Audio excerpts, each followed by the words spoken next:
Okay, testing.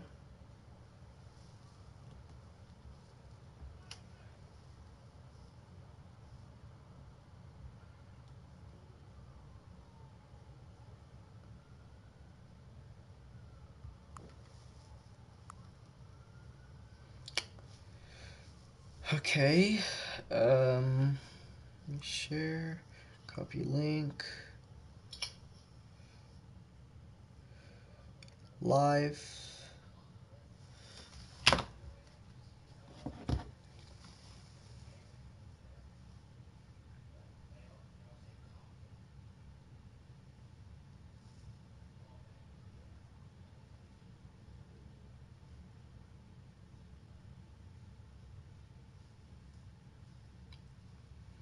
The Stanley parable.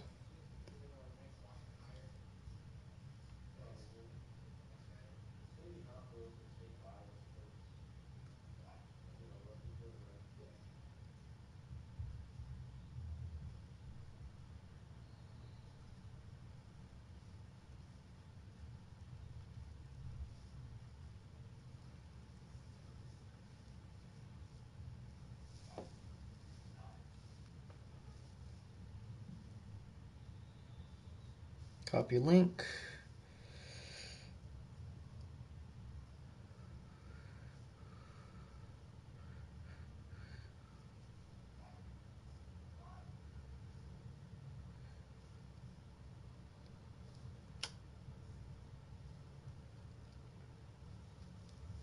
Okay.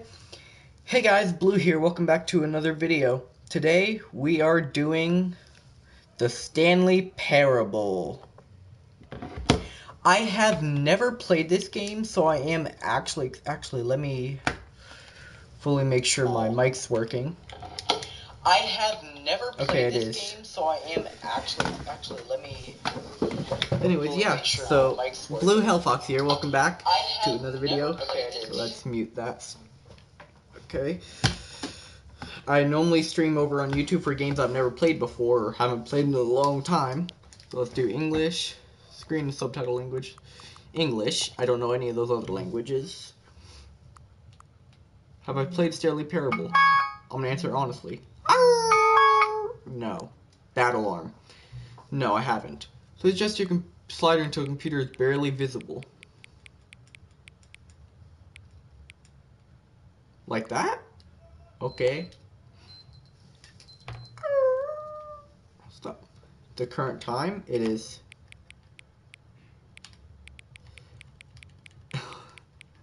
I did do this late. I said I was gonna do it around like 4, but I failed. Why did I want to know my time? Oh wait, it's not AM, it's PM. Didn't know if it was an AM feature. Whoops. Is this a horror game? I don't think it is, but I am going to turn my light off anyways, because you know how it is. So why did it want to know my time? I don't understand that part.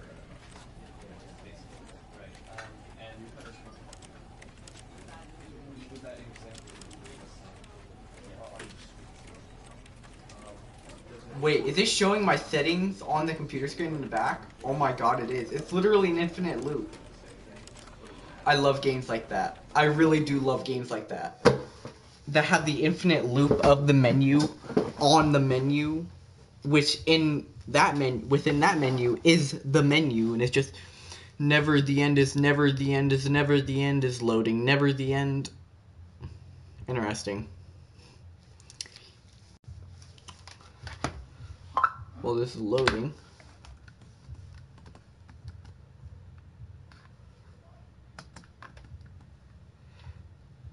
This is the story of a man named Stanley. Okay. Stanley Nice. worked for a company in a big building where he was employee number 427. I've seen a lot of people play this though, so I do know what it basically is. Desk in room 427. There's a lot of breaking the fourth wall in it, and I love it.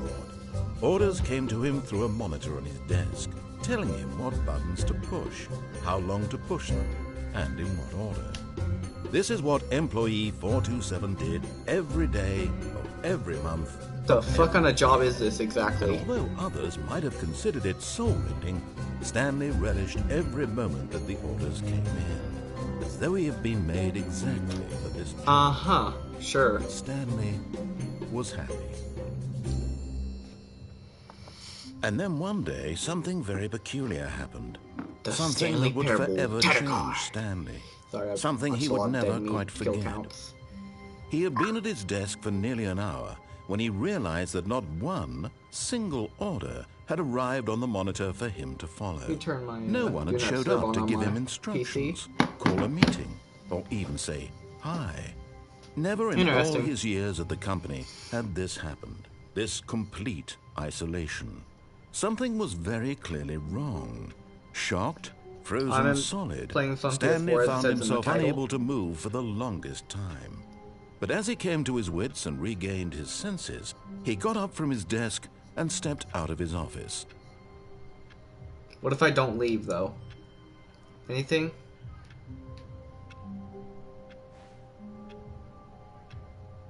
So, asking for the time meant literally nothing. It literally asked me for what time it was for me. Why? I mean, I couldn't change whether it's AM or PM for some odd reason. I mean, I showed it. Wait. X does a tapping sound. X is the only button on my controller that does that, right? I can crouch using L1? What the hell? And L2. L1 and L2 are both crouch.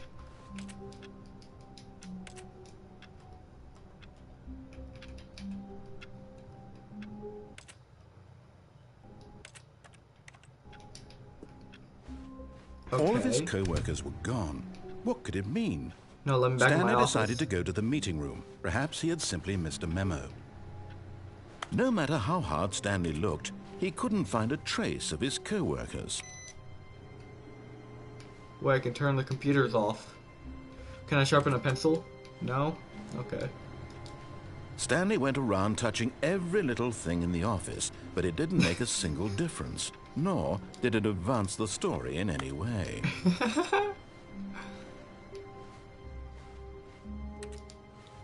I have to interact with everything.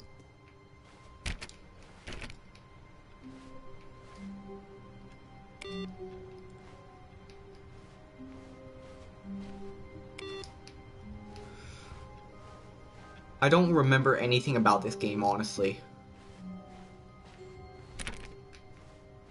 When Stanley came to a set of 2 open doors, he entered the door on his left. I'm gonna follow what he says for now.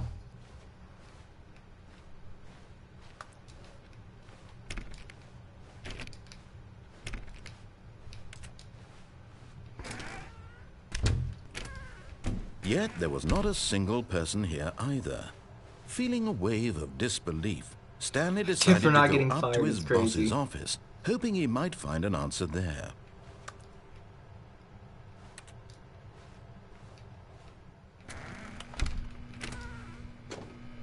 Stanley stepped into the broom closet, but there was nothing here, so he turned around and got back on track. You sure about that? You sure there's nothing here? Okay. Coming to a staircase, Stanley walked upstairs to his boss's office. But Stanley just couldn't do it. He considered the possibility of facing his boss. Admitting he had left his post during work hours, he might be fired for that. 12B4. And in such a competitive economy, why had he taken Why do I have risk? so many clocks here? All because he believed everyone had vanished. His boss would think he was crazy. And then something occurred to Stanley. Maybe, he thought to himself, maybe I am crazy.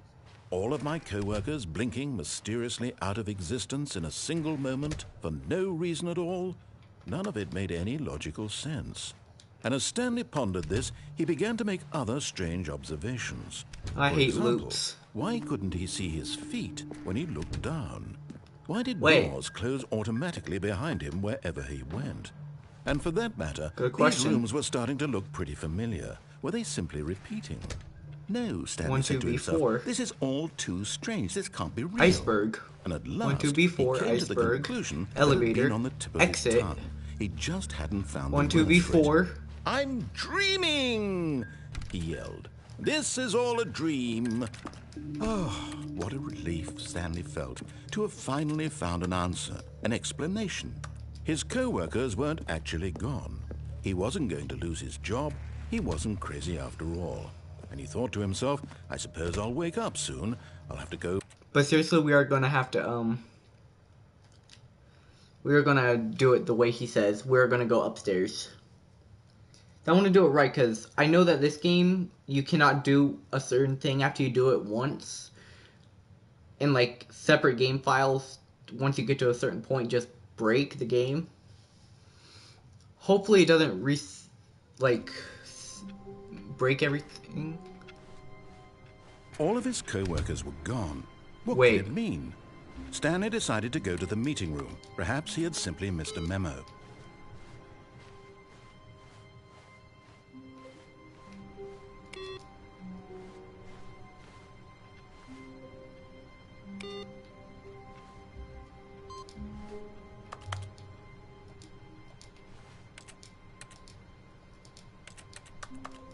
Input received. That didn't happen before. That's weird. Turned off last time. Oh well. When Stanley came to a set of 2 open doors, he entered the door on his left. Yes. Yes, I did. Yet there was not a single person here either. Talk less, do unbelievably amazing work all the time, every day with no expectation of promotion or recognition, and don't get fired. Let it ball up inside you. Take it out passive-aggressively on other co-workers. Thank co-workers for not supporting you more. Let it ball up inside you. How to solve a dispute. Yeah, that's not good advice. Do not follow advice of the Stanley Parable, people. Coming to a staircase, Stanley walked upstairs to his boss's office.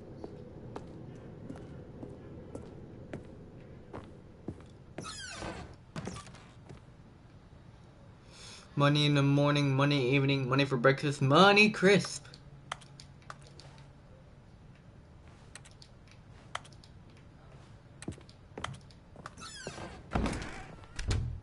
Did both of those just close? Boss.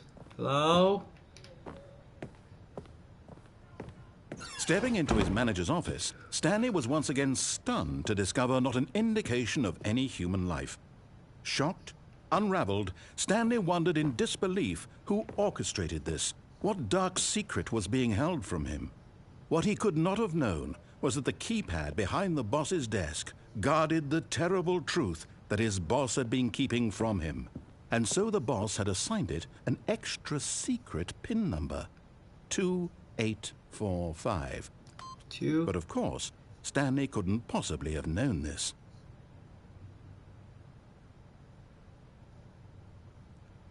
Right, 6, 8. 2. Stanley just sat around twiddling his thumbs. Trying to input anything on the device was useless, since he could never possibly know that the combination was 2845.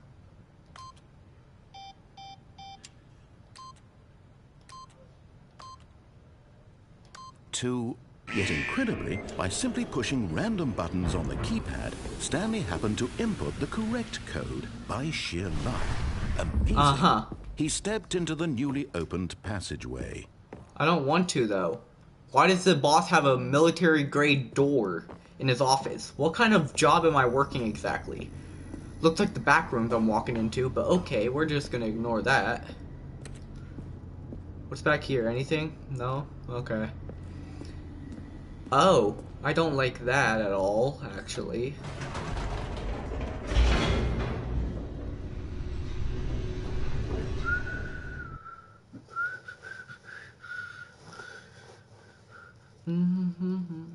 Language. Oh, that's stuck in my head now. God damn it, when's next thing? Descending deeper into the building, Stanley realized he felt a bit peculiar. It was a stirring of emotion in his chest. as though he felt more free to think for himself, to question the nature of his job. Why did he feel this now, when for years it had never occurred to him? This question would not go unanswered for long.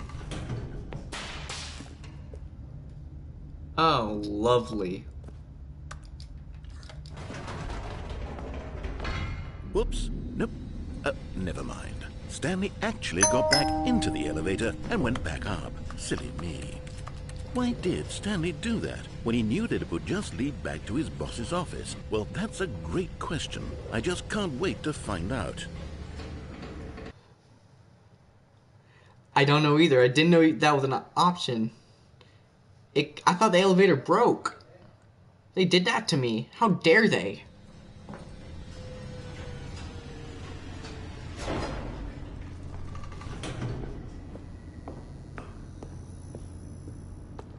Here we are, Stanley. It's your boss's office. Exactly the way it was before you got onto the elevator. It's still just exactly what it is. What a decision you've made to come up here and look at the office again. This has fleshed out the plot of the story in new and fascinating ways I could have never anticipated. It's that keen eye for storytelling that you have, an incisive rapid fire of critical plot points, one after the other, weaving a rich tapestry of uncompromising narrative. Wow! How dare you say this wrong? I'm bolted to the edge of my seat. I can't play piano.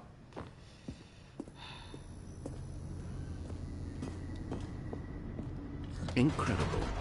Now he's getting back into the elevator and going down again. Ladies and gentlemen, how does he keep coming up with all of this?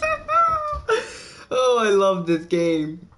This is entertaining. It's stupid, and I love it. I need water. Me thirsty, but I don't feel like leaving. Surely this time Stanley will walk forward into the spooky corridor, won't he? Nope. Did you think we were going to go forward down the spooky corridor? No. It's time once again to go back up in the elevator. I can't even begin to grapple with what might be up there. Is it the boss's office again? Or what if it's the boss's office this time? The suspense is killing me.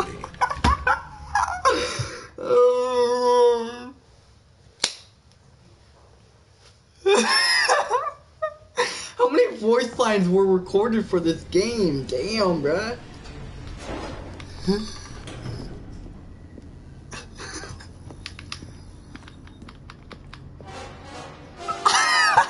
Oh my God.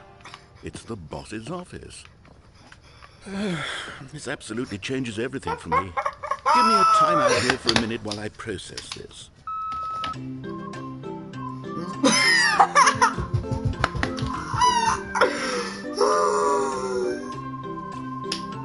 I'm sorry, this is funny as hell.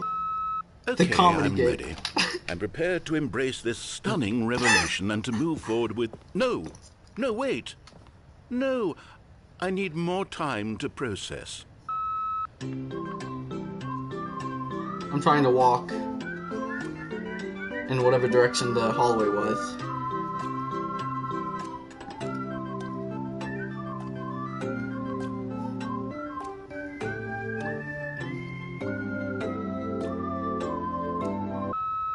All right, I have fully come to terms with it. I have made space in my worldview for this astonishing new reality. As before, I turn to your expert eye for gripping narrative, Master Stanley. Master Stanley.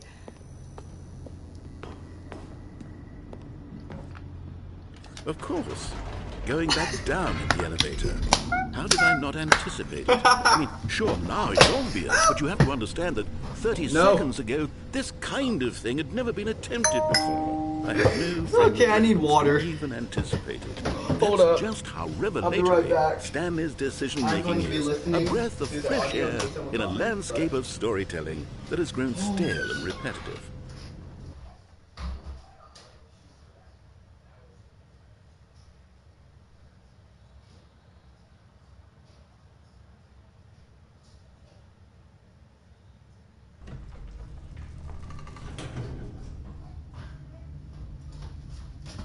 Okay, I'm back. Are we gonna go down the elevator, or back up the elevator, or are we going to go back down the hallway for the first time?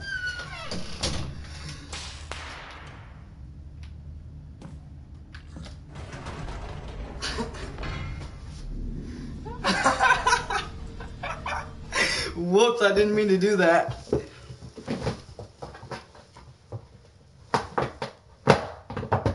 Yeah, I think my chair is completely broken. You know what? I've just thought of something. Hold on, let's stop for a moment. Don't you realize? It's the anticipation, Stanley. You and I, we have no way of knowing what will be at the top of this elevator. But the suspense, the agony of waiting and anticipating and having to guess. That's the real thrill. Oh, I simply don't want to let that feeling go. It's so precious, so fleeting. Why don't we take this elevator ride nice and slow? No. There we go. Isn't this so much more exciting? You know, Stanley, you know it seems like nowadays the only thing that audiences want is to be shocked as loudly and frequently as possible. They want big, explosive moments flung right in their faces from the very moment that things get started. But where's the tension? Where's the trust in the audience to build a slow and nuanced appreciation for the story, the characters? Why aren't we given time to imagine the surprises, to have to think and to anticipate, and then to marvel at the eventual... How much farther up is this office? All the way up there. Is storytelling, Stanley. What you and I are doing right now. This is the most exciting narrative to be developed in years. And it's really all because of you. You're the one who took this bold step of revisiting the exact same locations over and over. Truly, I mean, I'm sorry, this is okay? unique and different. It's not like anything else out there. You see, I want stories that surprise me, Stanley. I want to have to think. I want to be engaged and not pandered to. We're being fed such unimaginative drivel all the time, and we all know it, which is why we're so starved for content that makes us feel sharp and can this end already? Alive. That's why people like you so much, Stanley. Because you're not afraid to spit in the face of tradition. You're a role model, you know? People look up to you. Which is why, though I didn't know when to spring this on you, but, well, I've gathered a little press conference for you, so that you can talk about your work and your storytelling and your life. Yes, I know you're not much for the public eye, but I thought it would especially mean a lot to the people who have been following you from the beginning. They really look up to you, Stanley. I don't know if you realize the impact you have on them. This is the kind of gesture that might leave a tremendous impact on them for the better. Oh, good, we're here. What? What? Wait. Okay, the room where we're holding the press conference should be just around the corner here somewhere. I'm Stanley, live on stage.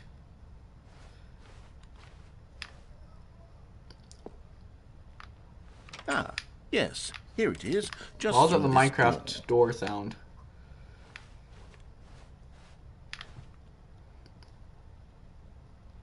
What? All right, are you ready? I've told them you're going to speak a little bit about the nature of surprise in storytelling and what it means to craft a truly unpredictable narrative. Oh, I do remember that. 427. Do great. Just be yourself and speak from the heart. I'm really proud of you, Stanley. 427. I'm gonna need that, aren't I? It looks like they're ready for you. Go get them. I don't know what I'm doing. I don't know how he did this. Or actually, I don't really care.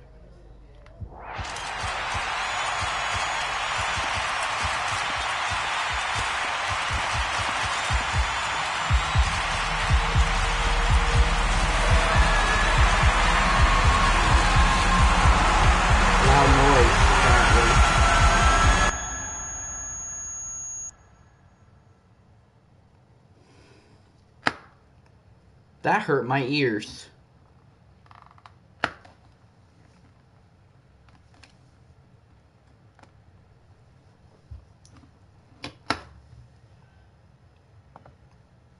By definition, parable, I searched up in the dictionary, a simple story used to illustrate a moral or spiritual lesson told by Jesus in the Gospels. As told by Jesus in the Gospels. Simple definition. Short, simple story illustrating moral, fun, or spiritual truth. All of his co-workers were gone. What could it mean? Stanley decided to go to the meeting room. Perhaps he had simply missed a memo.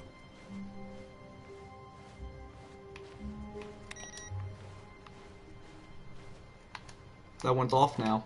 It's different every time I play. The computer's always on though.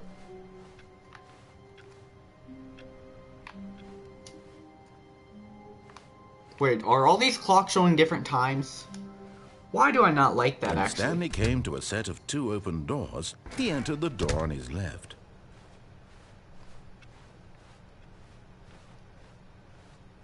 Yet there was not a single person here either. Feeling a wave of disbelief, Stanley decided to go up to his boss's office, hoping he might find an answer there. Coming to a staircase, Stanley walked upstairs to his boss's office.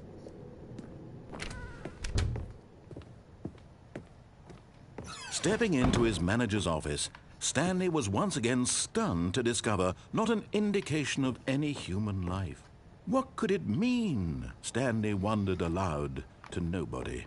He began wildly tearing through papers on the boss's desk, pulling books off the shelf, looking behind paintings, desperate for clues to his situation. But his attention was caught by a keypad behind the boss's desk. What could its purpose be? In fact, this keypad guarded the terrible secret that lay buried below his feet. And so the boss had assigned it an extra secret phone number, 2845. Get your first trophy. Stanley couldn't possibly have known this.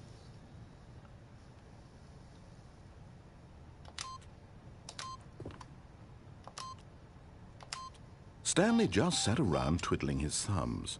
Trying to input anything on the device was useless, since he could never possibly know that the combination was 2845. Odd numbers. 2845.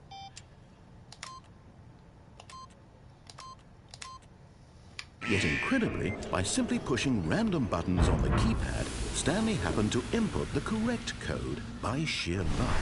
Amazing. He stepped into the newly opened passageway. Well, we're not going to go up and down the elevator again.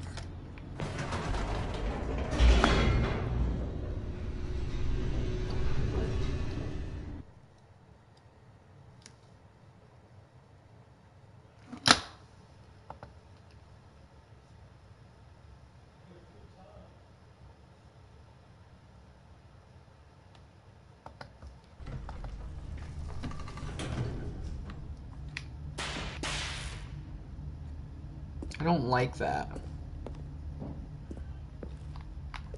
Stanley walked straight ahead through the large door that read Mind Control Facility. Or do I do escape?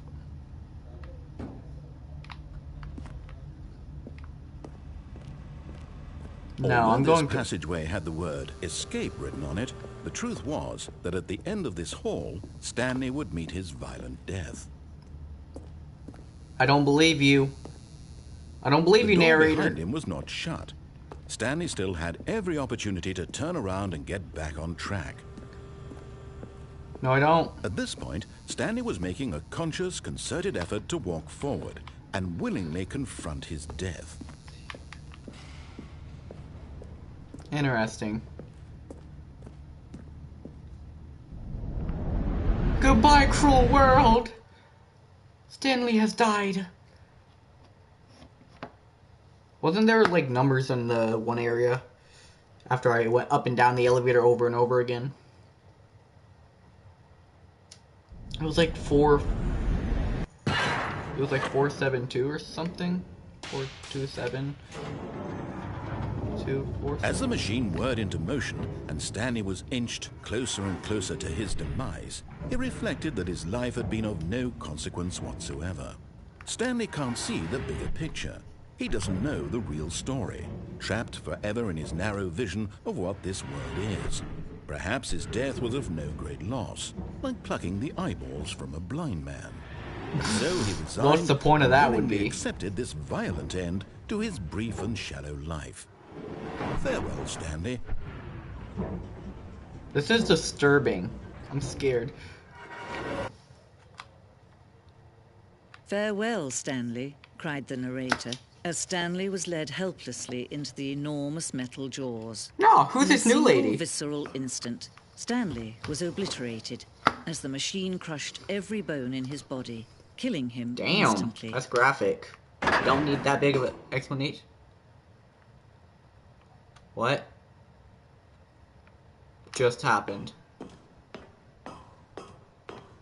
And yet it would be just a few minutes before Stanley would restart the game, back in his office, as alive as ever. What exactly did the narrator think he was going to accomplish? When every path you can walk has been created for you long in advance, death becomes meaningless, making life the same. Do you see now? Do you see that Stanley was already dead from the moment he hit start? Wait. No. I refuse to believe that.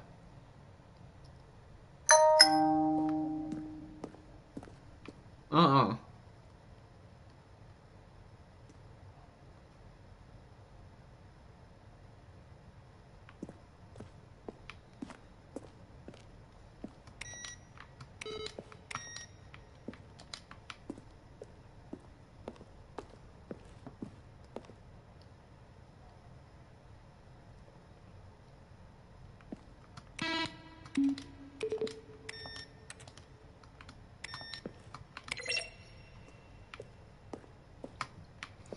Is it really?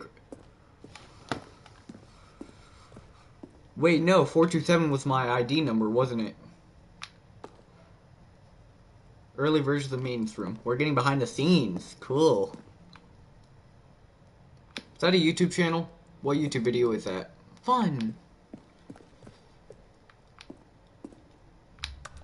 The office. The lounge. What's this?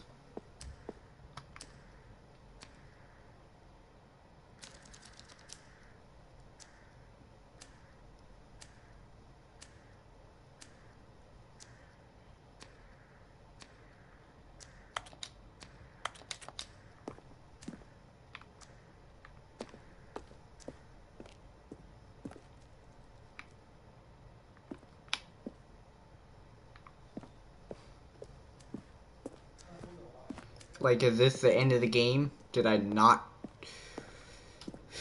What was I? God damn it.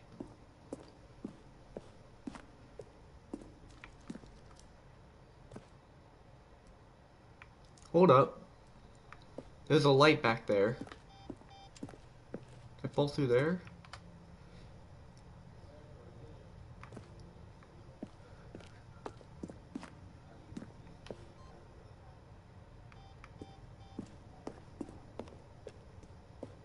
I don't like mazes. Anyone that's seen my content before knows I don't like mazes. Cool. Party for him for all his button pushing. Does that sound plausible to you?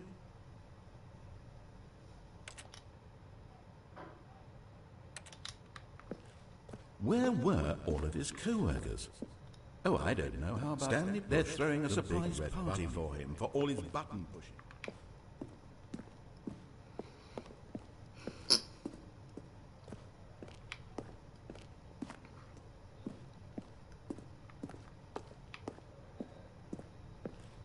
So how do I restart without restarting? Do I just have to keep going? Warzone. Wait.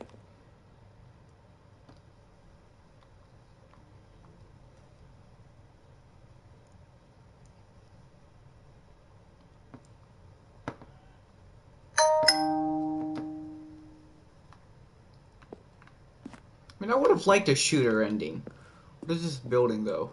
Alien base. Awesome. Inside of the alien base. Cool. Am I still going the right way? I'm gonna assume so. Why do I feel like I'm going in a loop?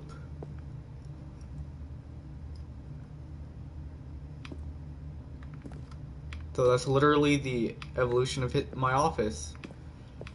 Started off as tiny, got a little bigger, they added a lamp. Also, I got a second monitor, but they reverted back to one monitor. Wow. Feel so loved.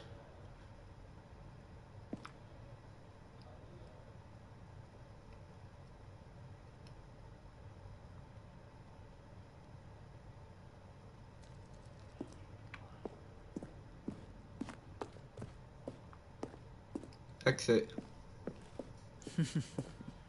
Oh, look at these two. How they wish to destroy one another. How they wish to control one another. How they both wish to be free. I clicked off. Can you see? Can you see how much they need one another? No, perhaps not. Sometimes these things cannot be seen. Okay, can I have the male narrator back? You can He actually still liked save him. these two. I actually liked You him. can stop the program before they both fail. Turn off your PlayStation. There's no other way to beat this game. As long as you move forward, you'll be walking someone else's path. Stop now and it'll be your only true choice. If I turn off my PlayStation, it ends the stream, and I can't do that. So, begin the game again. I'm sorry, I have to.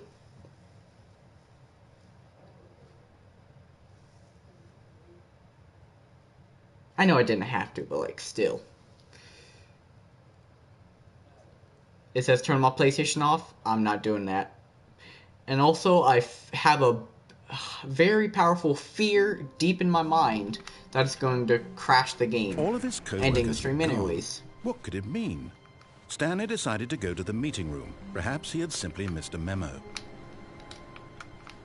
No matter how hard Stanley looked, he couldn't find a trace of his co-workers. Wait. It restarted everything completely now.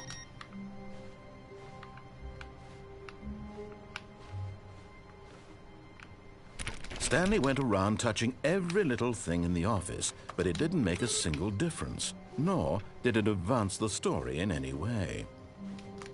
I wish I could run. When Stanley came to a set of 2 open doors, he entered the door on his left.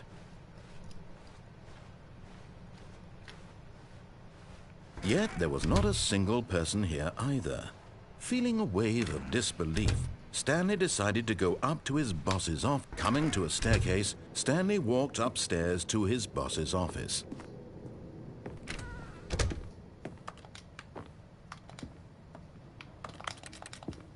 Receptionist desk, I'm guessing. The moment he entered his manager's office, Stanley froze in his tracks. Not a living soul anywhere. Could he really be all alone? This was too much for Stanley to take. Too much for any man to take. He fell to his knees, bursting into half moans, half sobs, the guttural retching of life from a man denied any hope, any reason to keep going. Here on the floor, he lay prone, paralyzed by fear for nearly a full hour. But when at last he began to move about and survey the situation, he found a keypad behind the boss's desk. What could it mean? Was it a sign of hope for Stanley's future? Alas, it was not.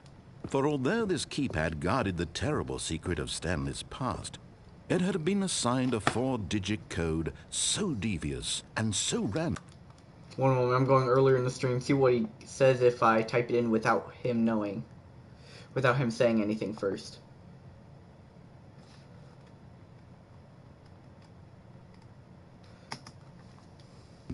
That no man could ever hope to guess it.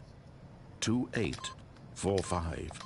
Statistically, nearly yet incredibly, by simply pushing random buttons on the keypad. Damn it, I wanted to guess it. I wanted to type it in before. By sheer I didn't see a notification on my PlayStation, so he oh wait, stepped that's into from the earlier. newly Never mind. opened passageway. Before. I didn't see a notification on my PlayStation. Anyways. And then we go right.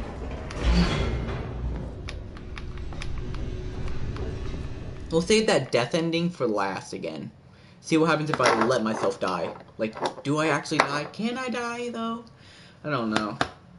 How do I do that? Am I a dick for that? Maybe. One moment.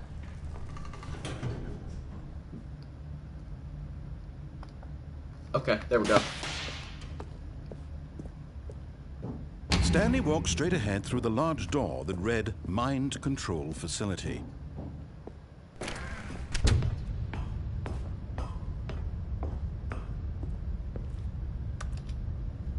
That literally codes. The lights rose on an enormous room packed with television screens. What horrible secret did this place hold? Stanley thought to himself. Did he have the strength to find out? Yes, I do. I ain't no pussy! Now the monitors jumped to life, their true nature revealed. Each bore the number of an employee in the building, Stanley's co-workers. The lives of so many individuals reduced to images on a screen, and Stanley, one of them, eternally monitored in this place where freedom meant nothing. That one's fired, so what happens when that happens? What does that one show? Just an office.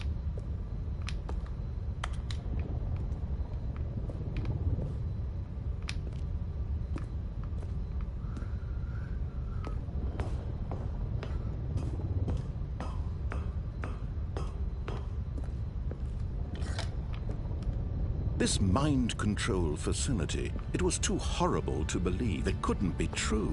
Had Stanley really been under someone's control all this time? Was this the only reason he was happy with his boring job? That his emotions had been manipulated to accept it blindly? No, he refused to believe it. He couldn't accept it. His own life in someone else's control? Never! It was unthinkable. Wasn't it? Was it even possible? Had he truly spent his entire life utterly blind to the world? But here was the proof.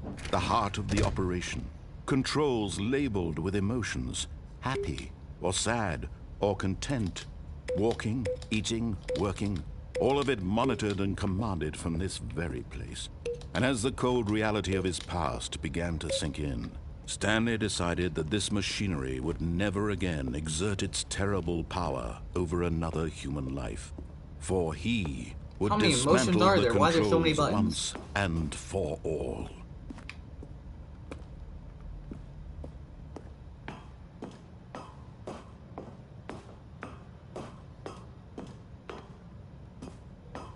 No, I just want to keep it on.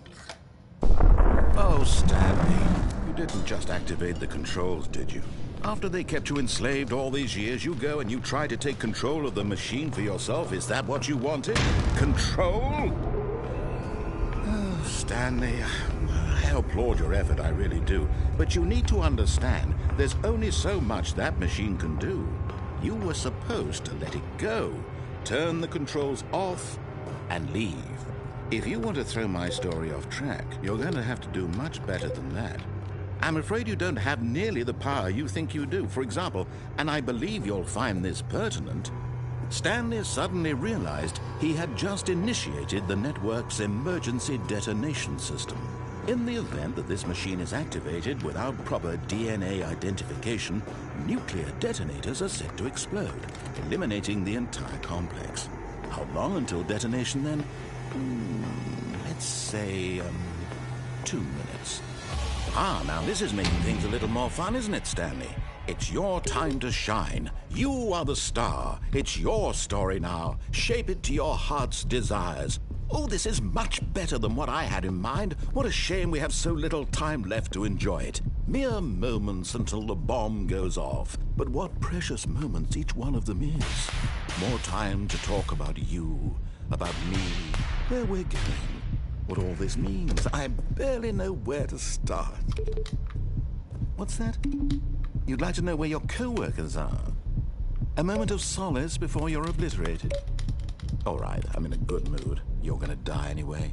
I'll tell you exactly what happened to them. Kinda fucked up. I erased them. I turned off the machine. I set you free. Of course, that was merely in this instance of the story. Sometimes when I tell it, I simply let you sit there in your office forever, pushing buttons endlessly and then dying alone.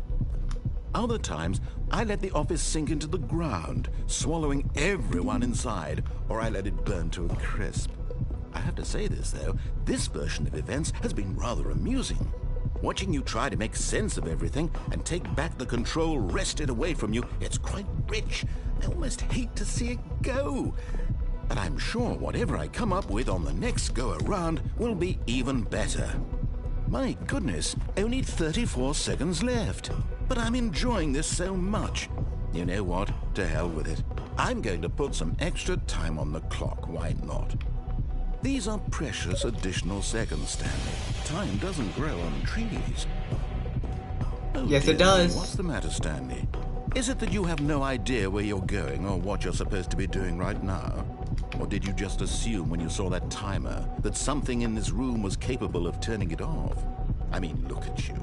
Running from button to button, screen to screen, clicking on every little thing in this room. These numbered buttons, no, these colored ones. Or maybe this big red button, or this door. Everything, anything, something big here red will button. save me. What big red button? button? That, Stanley, that this video game can be beaten? Won? Solved? Yes. Do you have any idea what your purpose in this place is? Stanley, you're in for quite a disappointment. But here's a spoiler for you. That timer isn't a catalyst to keep the action moving along. It's just seconds ticking away to your death. You're only still playing instead of watching a cutscene because I want to watch you for every moment that you're powerless. To see you made humble. This is not a challenge. It's a tragedy. You wanted to control this world, that's fine. But I'm going to destroy it first, so you can't. Take a look at the clock, Stanley. That's 30 seconds you have left to struggle. 30 seconds until a big boom and then nothing. No ending here, just you being blown to pieces. Will you cling desperately to your frail life, or will you let it go peacefully? Another choice. Make it count, or don't. It's all the same to me, all a part of the joke. And believe me, I will be laughing at every second of your inevitable life from the moment we fade in until the moment I say, happily ever after. Damn. Damn, dude. Till I say, happily ever after.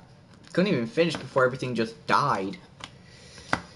The end is never, the end is never, the end is never, the end is never, the end is never loading. Never. Yeah, I love this game. I low-key might just play it and try to get every ending I can.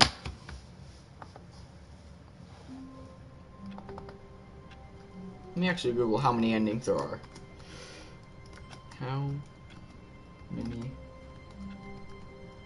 endings are there to the Stanley Parable Deluxe Edition?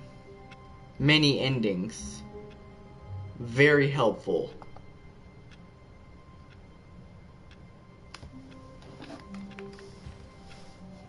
I can't wait to tell this story to my co-workers, Stanley thought. How amusing they'll find it. Oh, won't we all just laugh and laugh at the time I thought everyone had gone missing. Wait, what? When Stanley came to a set of 2 open doors, he entered the door on his left. Okay, fine. Okay, maybe I am. I'm going for the escape ending this time, but I'm gonna finish it. Yet there was not a single person here either. Feeling a wave of disbelief, Stanley decided to go up to his... Coming to a staircase, Stanley walked upstairs to his boss's office. Again, I'm gonna get the code real quick.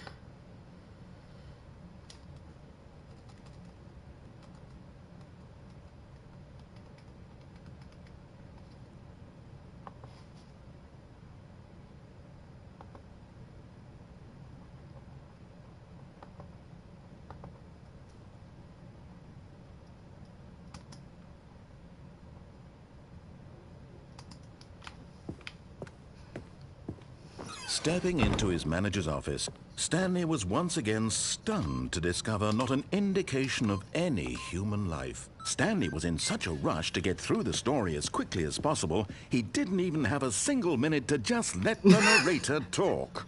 The narrator that kind of talk. anxiety isn't healthy. so he relaxed for a few moments with some calming New Age music. Stop. No.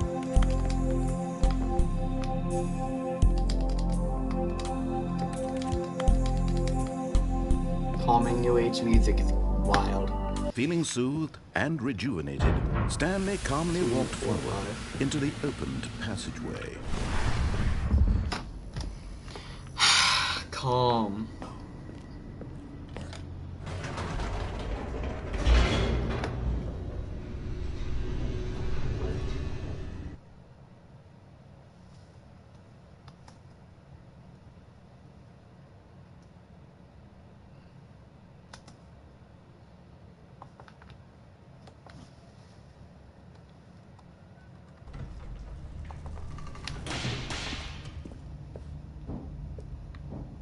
Stanley walked straight ahead through the large door that read Mind Control Facility. No, I didn't. Although this passageway had the word escape written on it, the truth was that at the end of this hall, Stanley would meet his violent death. Good. I want to die. The door behind him was not shut. Stanley still had every opportunity to turn around and get back on track. Okay.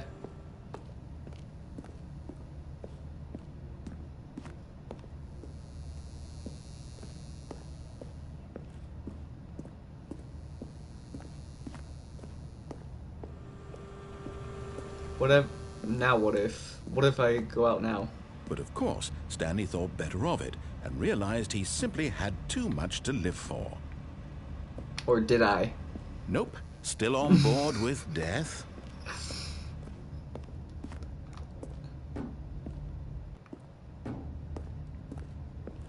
Yes, I'm on board with death now. Wait.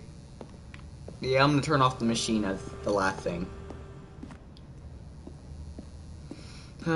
The painfully long hallway. I don't know what to do, but I walk down the hallway to my inevitable death. I don't know why there's a random pole that's too close to the wall. Stanley was making a conscious, concerted effort to walk forward and willingly confront his death. No, I'm not. I refuse. I'm walking backwards now.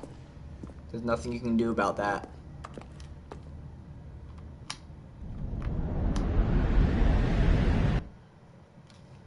Okay. I'm ready. Kill me now. I'm suicidal. I'm not gonna get copyrighted, right? Right. No fall damage, it's crazy. As the machine whirred into motion and Stanley was inched closer and closer to his demise, he reflected that his life had been of no consequence whatsoever. Stanley can't see the bigger picture. He doesn't know the real story, trapped forever in his narrow vision of what this world is. Perhaps his death was of no great loss, like plucking the eyeballs from a blind man. And so he resigned and willingly accepted this violent end to his brief and shallow life. Farewell, Stanley.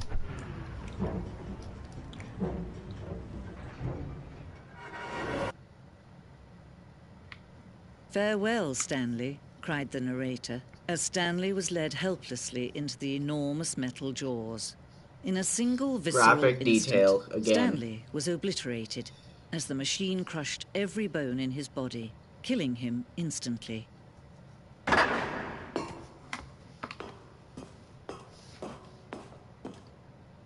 And yet it would be just a few minutes before Stanley would restart the game, back in his office, as alive as ever. What exactly did the narrator think he was going to accomplish? When every path you can walk has been created for you long in advance, death becomes meaningless, making life the same. Do you see now? Do you see that Stanley was already dead from the moment he hit start?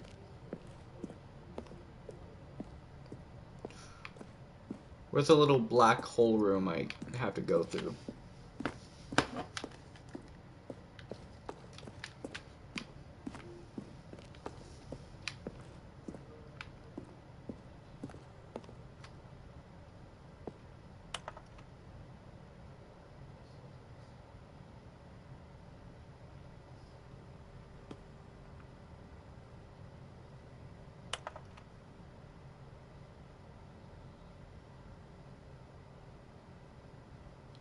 There's whole emails. These are not real emails, obviously.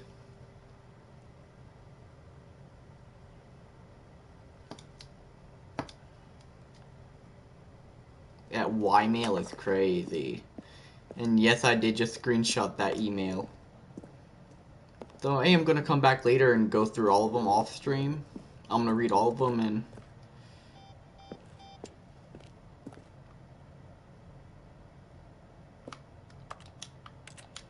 I saw a green button right here.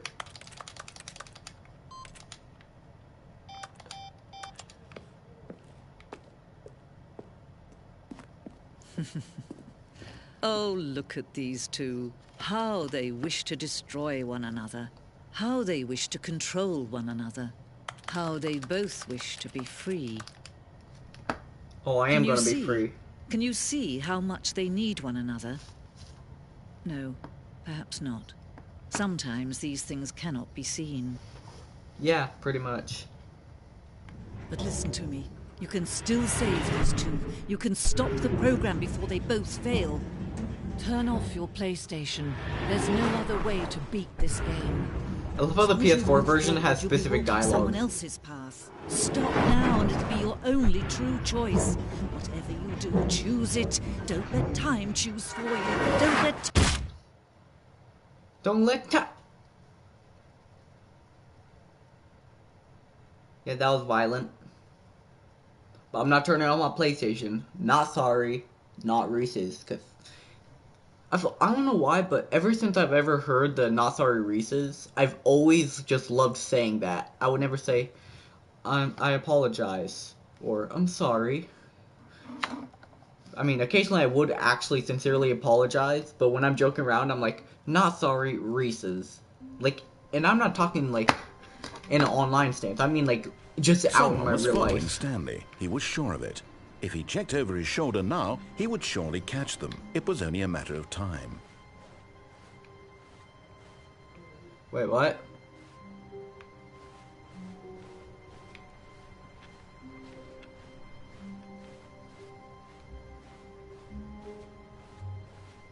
When Stanley came to a set of 2 open doors, he entered the door on his left. No, I This didn't. was not the correct way to the meeting room, and Stanley knew it perfectly well. Perhaps he wanted to stop by the employee lounge first, just to admire it. Ah, yes, truly a room worth admiring. It had really been worth the detour after all, just to spend a few moments here in this immaculate, beautifully constructed room. Stanley simply stood here, drinking it all in.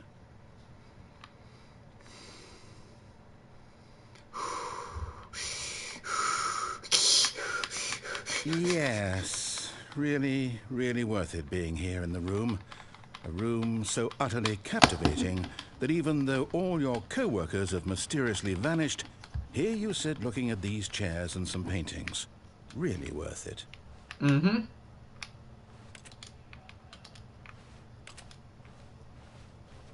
At this point, but eager to get back to business, Stanley took the first open door on his left. But at this point, Stanley's session with this room bordered on creepy. That's what he was gonna say. I had to look at the old string. And so he detoured through the maintenance section, walked straight ahead to the opposite door, and got back on track. Wait.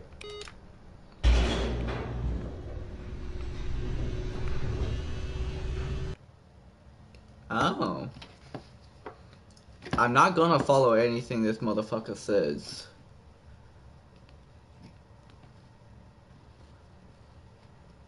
But Stanley didn't want to go back to the office. He wanted to wander about and get even further off track.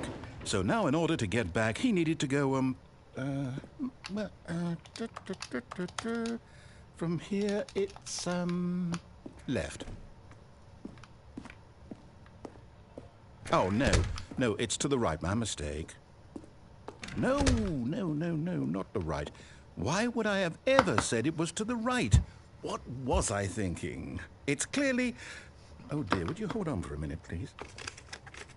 Now, let's see. We went down right, left, down, left, right. Yep, okay, yes. I've got it now. This story is absolutely, definitely this way.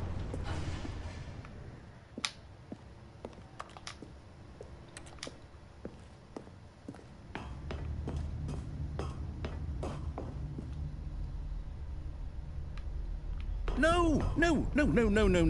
This isn't right at all. You're not supposed to be here yet. This is all a spoiler. Quick, Okay, I'll Stanley, look away. close your eyes. Okay. We just have to get back to, oh, who am I kidding? It's all rubbish now. The whole story completely unusable. How about, rather than waste my time trying to salvage this nonsense, we'll just restart the game from the beginning. And this time, suppose we don't wander so far off track, Okay, from the top. Lovely. It restarts it again.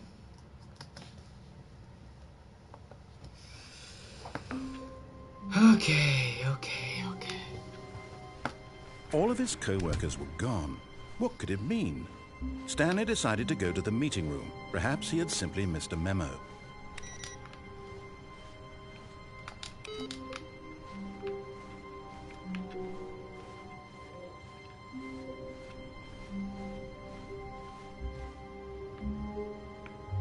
When Stanley... Wait, what? No, I restarted. I swear, I definitely restarted the game over, completely fresh. Everything should be... Oh, did something change? Stanley, did you change anything when we were back in that room with all the monitors? Did you move the story somewhere? No. Or... Hold on. Why am I asking you? I'm the one who wrote the story. It was right here just a minute ago. I know for sure that it's here somewhere. Okay, then. It's an adventure. Come, Stanley. Let's find the story. It was left. I remember that. Oh no. A labyrinth.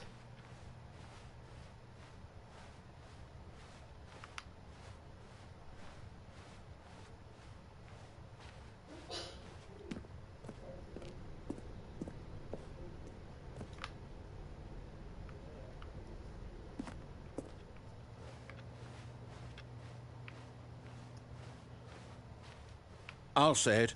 This is the worst adventure I've ever been on. I can promise you there definitely was a story here before. Do we need to restart the game again? Well, I find it unlikely that we'll ever progress by starting over and over again, but it's got to be better than this. Okay, let's give it a shot. Why No. not? Wait, I'll figure it out. No! I was gonna figure it out. Damn it, narrator. Ugh. All of his co-workers were gone. What could it mean? Stanley decided to go to the meeting room. Perhaps he had simply missed a memo.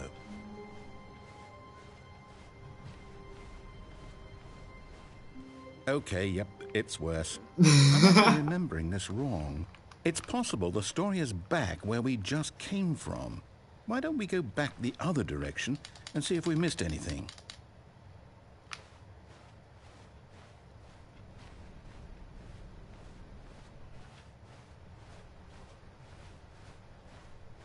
Aha! I knew we'd missed something.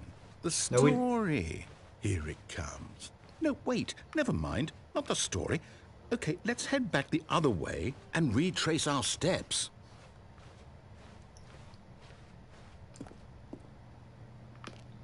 Now this... Well, I'll be honest, I don't recognize this place at all. Is this the story? I don't think so. I can't quite recall, but I believe my story took place in an office building. Is that correct? Yes. Do you remember, Stanley? Well, do you know what? Since I've completely forgotten what we were supposed to be doing, how about this? You win! Congratulations! Free! I know you put in a lot of hard work, and it really paid off. And now I'll end the stream because I Good win. job. Just kidding. Oh, we are not ending the stream. No, I don't feel right about this at all. We both know you didn't put in any actual work for that win. Some people win fair and square, and this was not one of those situations. It's been going for an hour, 4 minutes now. I'm getting weirded out by whatever this place is. I don't care what might happen this time. I have to restart.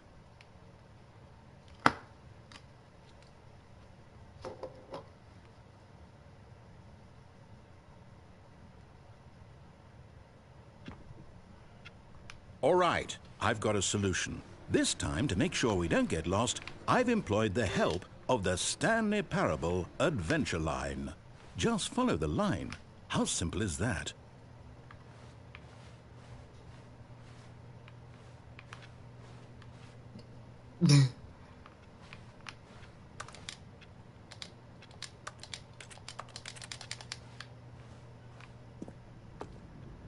What if I don't follow the line? Yeah, I'm not gonna follow the line. The line was too straight for me. No, I'm down. We're leaving it up to the line from now on. Okay.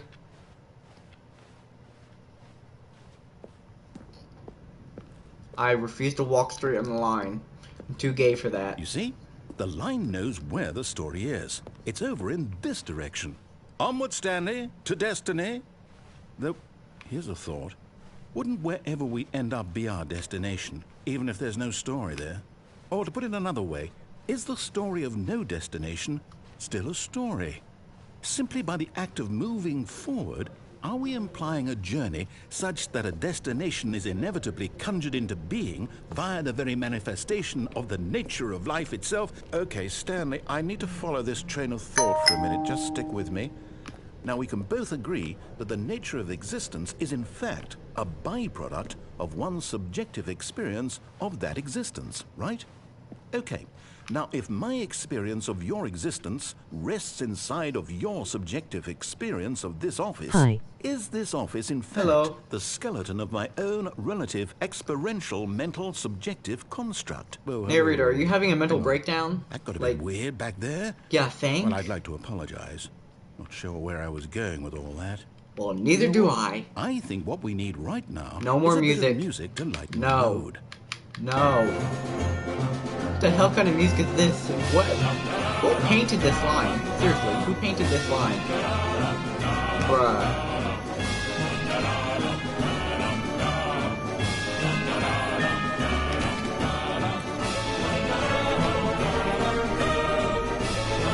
Oh, I don't like this music at all. I'm from Brazil.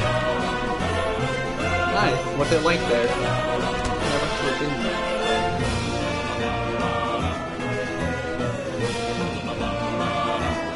Whoa. Something else has happened.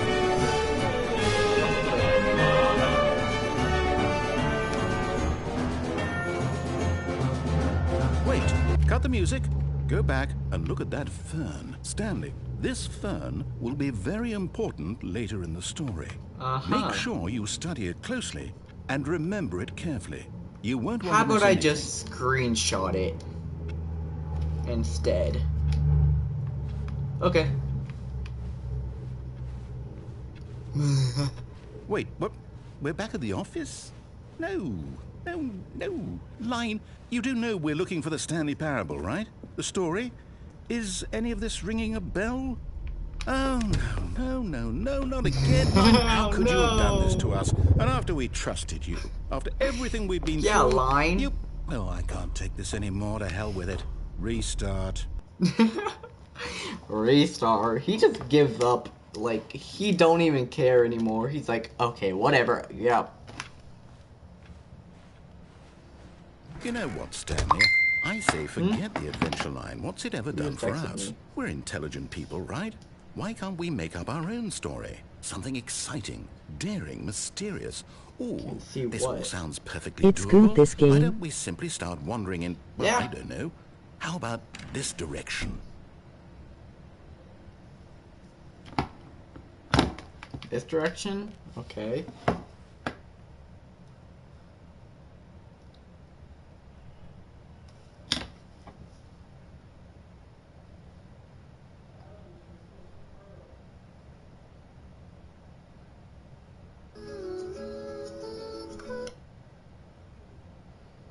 Yeah, I love this game actually. It's just funny. This is exciting. How just stupid me and it actually Stanley is. forging It's a new funny. path, a new story. That's Well, one of the kind of game I like. What do you want our story to be? Go So I was wild. texting someone for a Use moment. your imagination. Whatever it might be, Stanley, I'm ready for it. Oh, no, not you again. Stanley, I'd also like to veto the line from having any role in our awesome new story. Yeah, no bad lines or line. monitor rooms. Just don't acknowledge it, and we should be fine. Why does the acknowledge it have a trademark?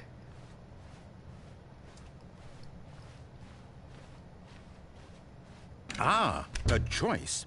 We get to make a decision. From here, the story is in our control. Yes, How our important control. we mustn't squander the opportunity. In fact, I believe I need a minute to think here. Just walk in circles for a minute. Okay, so I know that each door has to lead somewhere, which means that somewhere, the place where we're trying to go, there must be a reverse door that leads here. And that in turn means that our destination corresponds with the counter-inverted reverse door's origin. So starting from the right, let us ask, will taking the right door lead us to where we're going? And since the answer is clearly yes, then by all accounts, the door on the right is the correct one. Another victory for logic. Come, Stanley, our destiny awaits.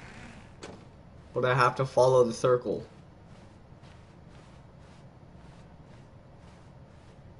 This is making me dizzy.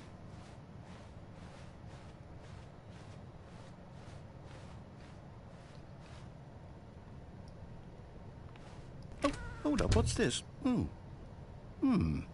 The confusion ending. You're telling me that's what this is? It's all one giant ending? Oh, And we're great. supposed to Broke the fourth restart wall. the game eight times? That's really how all this goes? It's all determined? So now, according to the schedule, I restart again. Then what? Am I just supposed to forget? Well, what if I don't want to forget? My mind goes blank simply because it's written here on this thing, wall. Well, who consulted me? Why No don't I one. get to decide? Why don't I get a say in all of this? Is it really? No, it can't be. I don't want it to be.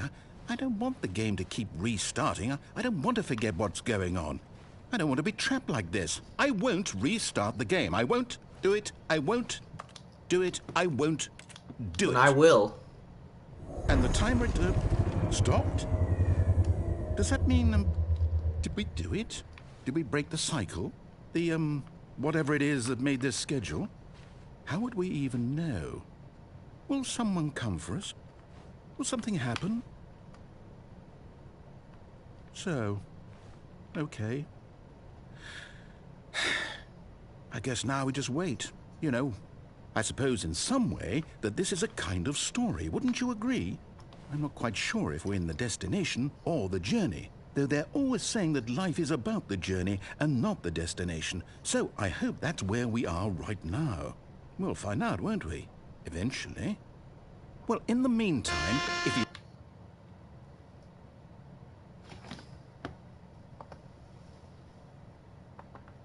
In the meantime, what?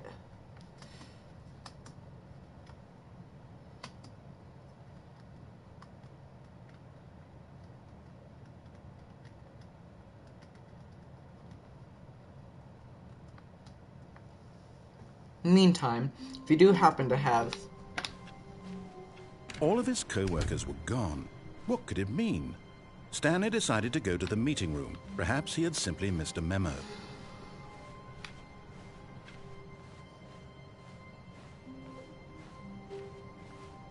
When Stanley came to a set of 2 open doors, this was not the correct way to the meeting room, and Stanley knew it perfectly well. Okay, I have to stand in this Perhaps room he a little wanted to longer than stop by before the now. employee lounge first, just to admire it. Wow, yes, this room. What a beautiful room. What a gorgeous, gorgeous room. Thank goodness Stanley had taken this detour on his way to the meeting room. Number one Life dad. without having experienced this Number one room mom. was now too horrible even to consider.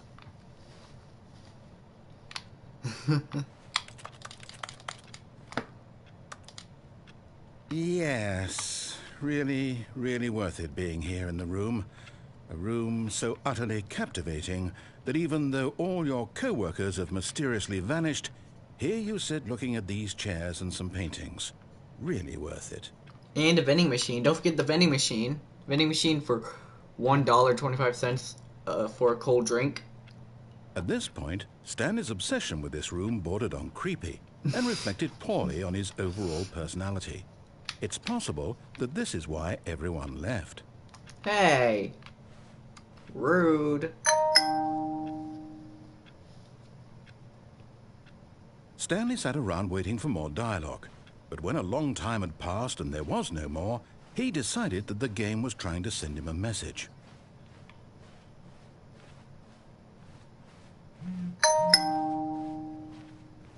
I want to turn on Do Not Disturb, but I'm waiting on a phone call.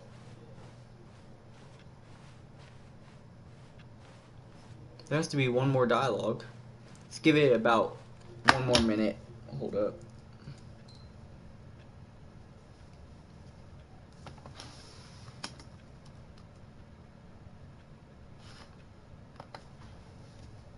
Let's start the timer.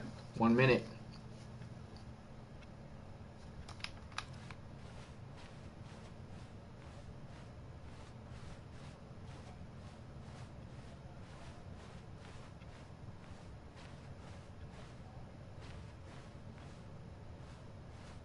Just gonna walk around the pole. We're dancing, baby! Dancing on a square pole. Oh, never mind. It's not even a pole. It's just a very weird corner. Well, we're walking around it regardless. Let's go clockwise now.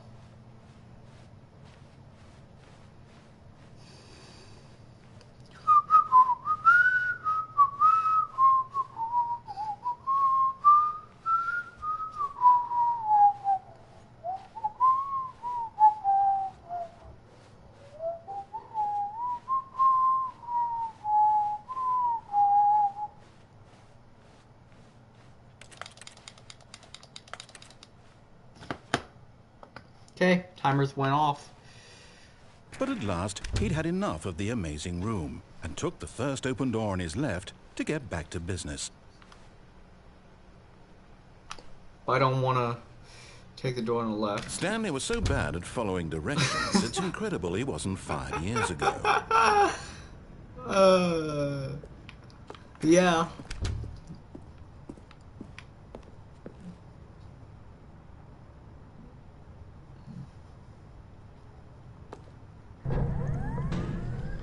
But in his eagerness to prove that he is in control of the story and no one gets to tell him what to do, Yes. Stanley leapt from the platform and plunged to his death. Good job, Stanley. Everyone Everyone thinks thinks you're very powerful. That's messed up. It's a little messed up.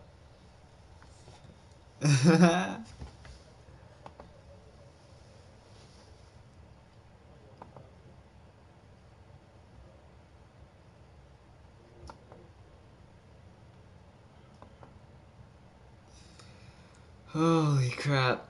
That's what I love about this game. I don't even know how long I've been All of his streaming. co-workers were gone. What could it mean? Stanley decided to go to the meeting room. Perhaps he had simply missed a memo.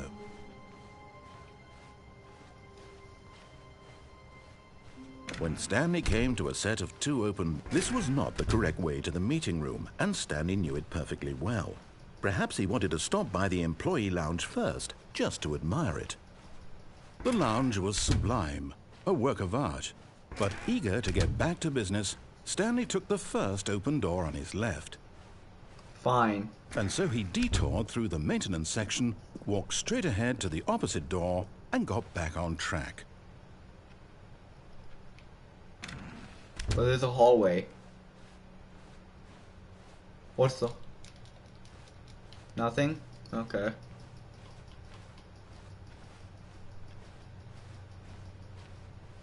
Yet there was not a single person here either.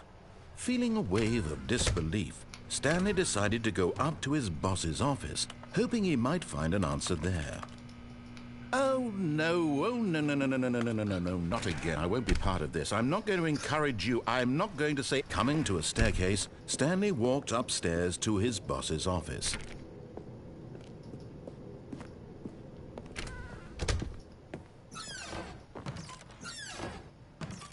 I couldn't open those before.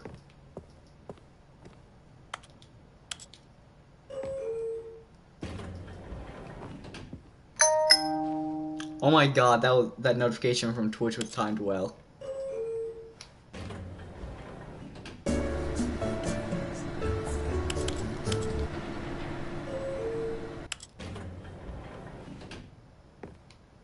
Wait, what? Take me down. Like a domino. I don't even know what song that's from. Did it just say Stanley?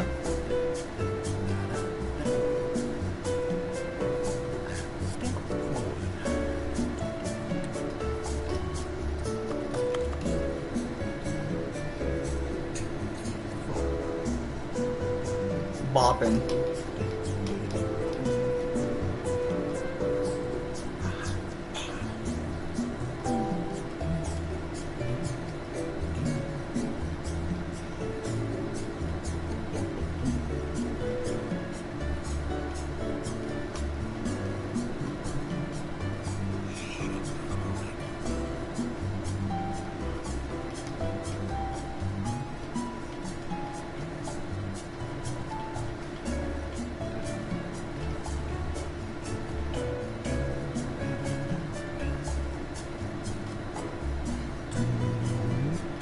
One long elevator ride.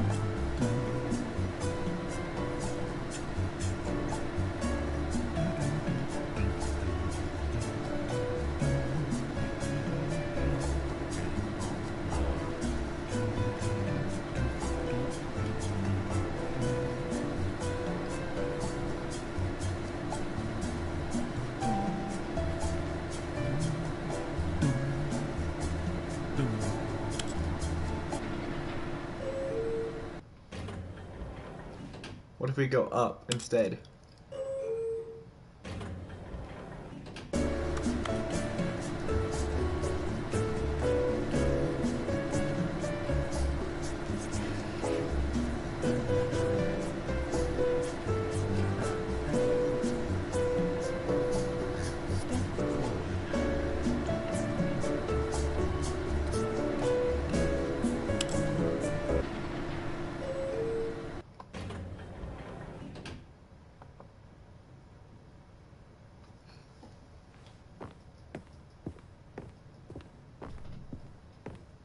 Okay, I think we all know the drill by now. Blah, blah, blah. Dark secrets, the keypad, Stanley pushes some buttons. Oh, hey, look, it's a new passageway.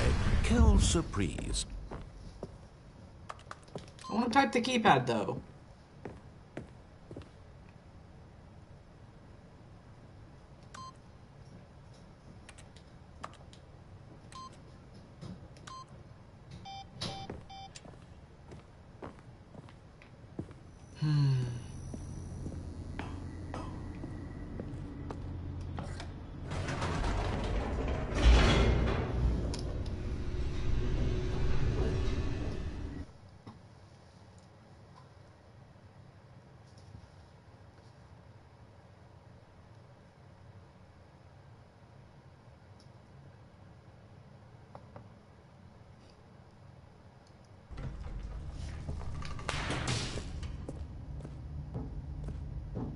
Stanley walked straight ahead through the large door that read Mind Control Facility.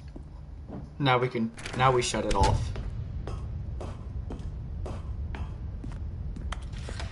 The lights rose on an enormous room packed with television screens. What horrible secret did this place hold? Stanley thought to himself. Did he have the strength to find out? Yes. Yes, I do. Now the monitors jumped to life, their true nature revealed. Each bore the number of an employee in the building, Stanley's co-workers. The lives of so many individuals reduced to images on a screen, and Stanley, one of them. I hate Mondays. I need that mug because I hate Mondays. Freedom meant nothing. Empty mug. Such a basic bitch, bruh.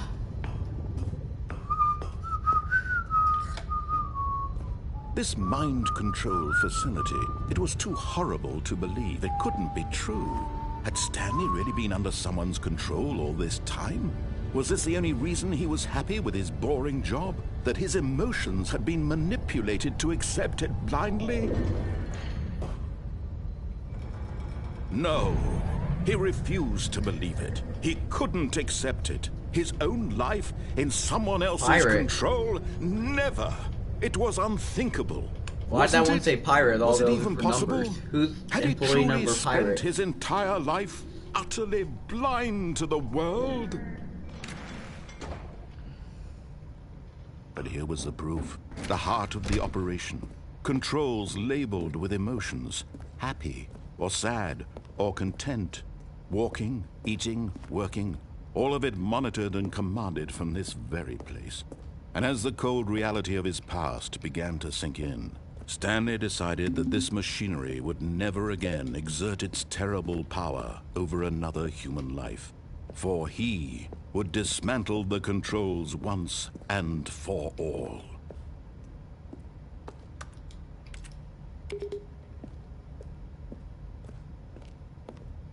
Five. That means up here must be 4. Oh, that's blocked off. So I can't do that.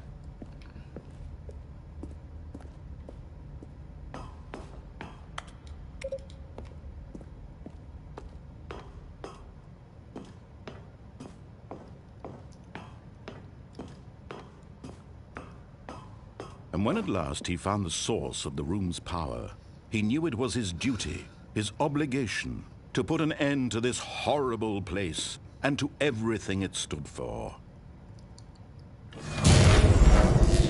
Off. There you go. You happy, narrator? Breaking the fourth wall and everything. You know how bad that is? Bah.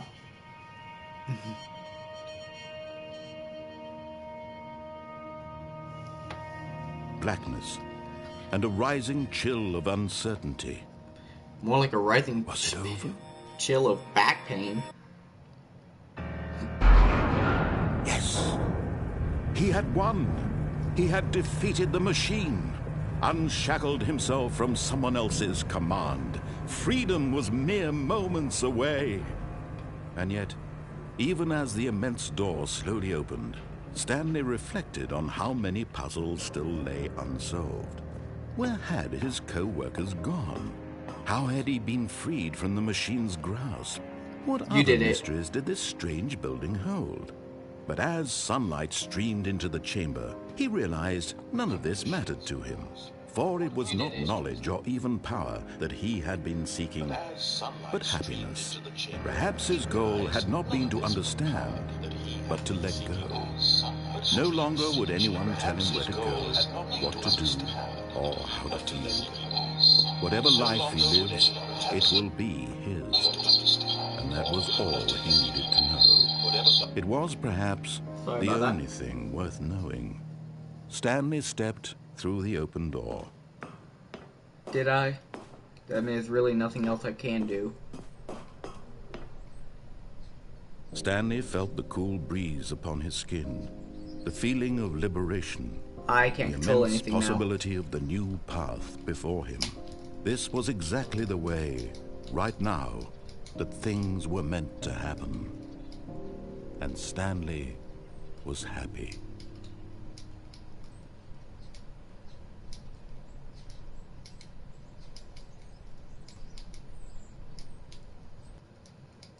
Beat the game.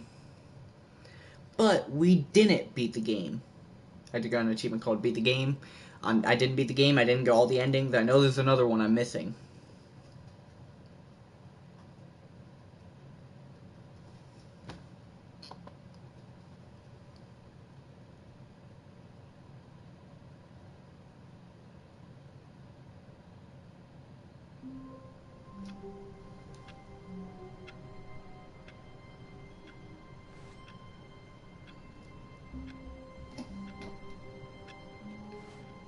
All of his co-workers were gone. What could it mean? Stanley decided to go to the meeting room. Perhaps he had simply missed a memo. No matter how hard Stanley looked, he couldn't find a trace of his co-workers.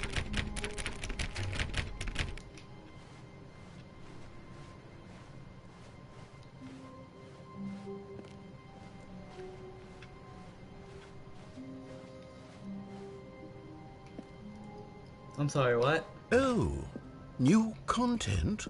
What does that mean, new content?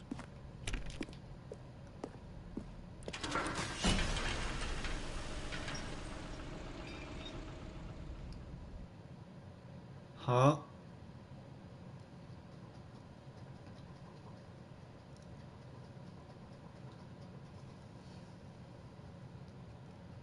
New content ending as part of the Deluxe edition.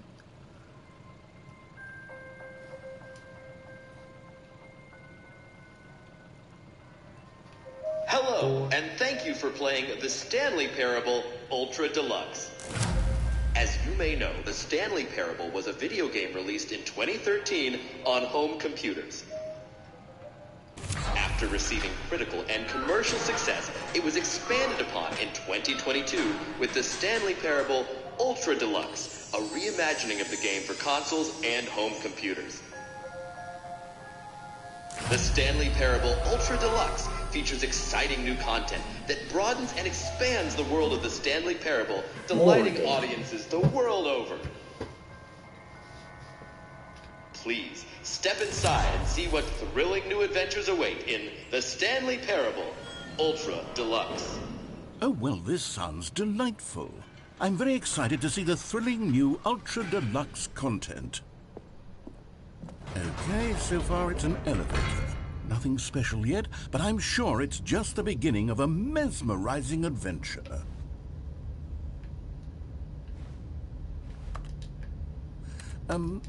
Is it broken? What's going on here? Should we be moving somewhere or... Oh, there we go. All right, finally, at long last, it's on to the new content. I've never been more ready. Let's do it. Brick wall.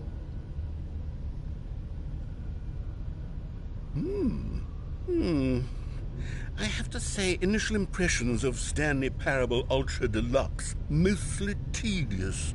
It's as if them... Oh, okay. Let's see the content. Give me the content, Stanley. All right, let's see. It's the jump circle.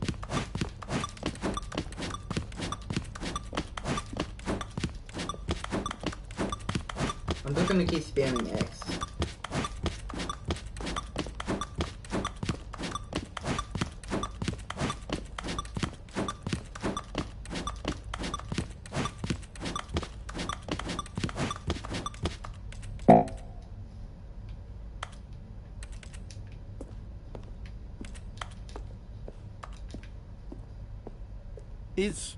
Is that it? Yep. Surely that's not all the new content. There has to be something else, right? Goodness. Another elevator. Stanley, I have to say, initial impressions of this game are not positive. It's just elevators and jumping. Is this what passes for exciting new content? If this is new content, then I could just read you the whole dictionary. There's 20 hours of new content right there. Hell, I could count to 30 trillion. You could put that on the box. The Stanley Parable Ultra Deluxe, now with over 1,000 hours of new content. And if... Oh, wait. There's more. Very good. Yes. I knew there had to be something else. Let's see it. I'm ready for whatever it is.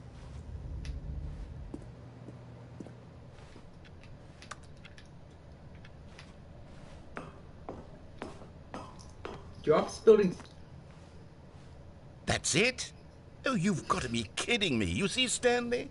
This is what happens when greedy video game developers with no respect for their fan base rush a cheap expansion to market for no reason other than to make an easy dollar. And don't get me started on the level of craftsmanship that's gone into it. In fact, I'm looking right now at the game's trophies, and it's hard to believe one of them actually says, "Test trophy, please ignore." What quality assurance department signed off on this? I'm infuriated and I'm offended, and I intend to find these people on Twitter and hold them personally On Twitter is crazy. It's my fault, Stanley. Imagine I built that. up too Of much course he has anticipation Twitter. around the new content, I'm afraid. It could never have lived up to such expectations. If you're still with me, why don't we just reset the game and we'll try to get back to what the Stanley Parable is really about. No frills, no gimmicks. Just you and me having a great time together like always. What do you say, friend?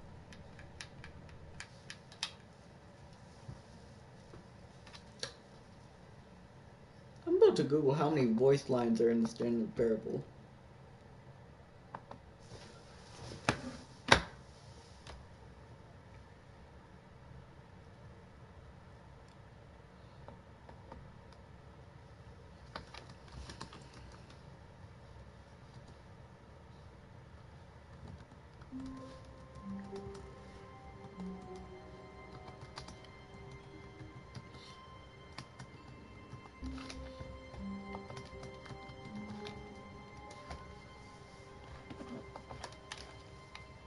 Approximately 594. This ain't right. Psst. Stanley, come over here. In the vent. I want to show you something. I'd rather get on with the story. Oh, you don't want to see the cool surprise I made for you? Well, fine. You're a dork anyway, so who cares? You dare insult me. Oh, never mind. You're not a dork. No, we throwing hands, dude. Think this is?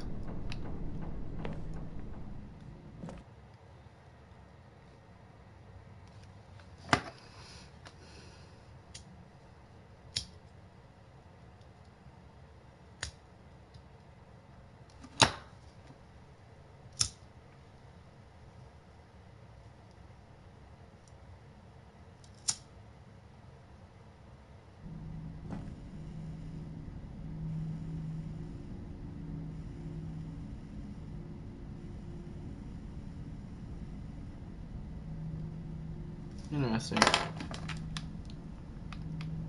Okay, you remember how cheap and unsatisfying the new Ultra Deluxe content turned out to be? Well, it got me thinking about the past, and how much better the Stanley Parable used to be.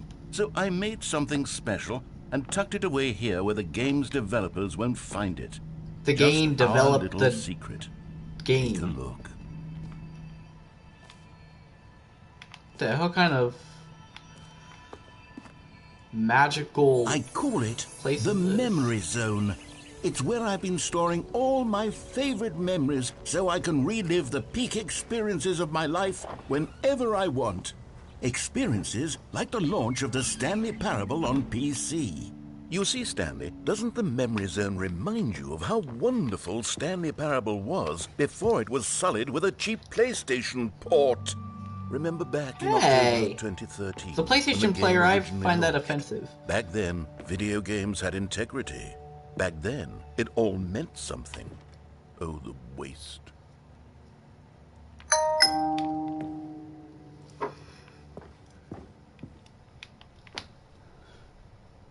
Are there $1 bill here? Is that legal? Can you legally do that? Smile because it happened.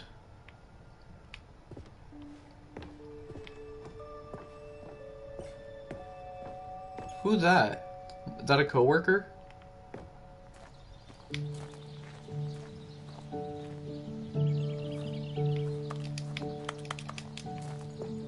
And over here is where I keep reviews of the Stanley Parable. Like this stunning triumph of games journalism, 10 out of 10 from Destructoid.com. James Stephanie Sterling writes, and I quote, "Where so many games that aspire to be more than games end up less than any form of art, Stanley Parable strives and then succeeds to be every game ever created." Did you hear that, Stanley? Every game ever created. That's how grand You're and worshipping a all-encompassing review. the original Stanley Parable You need mental was. help. It I was need to call a literally therapist? Every game ever created. It was It was Skyrim, it was Persona 3. It Can you was all of legally them. And now say things it's nothing. like that? It's no games at all. Aren't those like It copyrighted? isn't even the Stanley Parable anymore. It's just a husk now. A lifeless husk with an hour of new elevator content.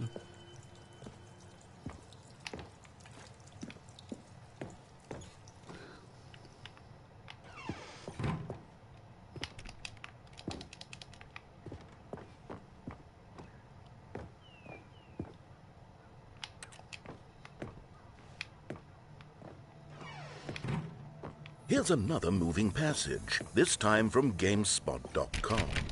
The Stanley Parable is both a richly stimulating commentary on the nature of choice in games and one that offers some of the most enjoyable, surprising, and rewarding choices I've ever been confronted with in a game. 9 out of 10. Don't you get it, Stanley? The game was perfect. It didn't need anything else. It didn't need new content. All they had to do was transport it in pristine condition along to the PlayStation. Is them Boom, playing the game done. in the game? And they couldn't even do that. Couldn't resist the urge to go meddling. These were simpler times, Stanley. But I wouldn't give to go back to have it all over again.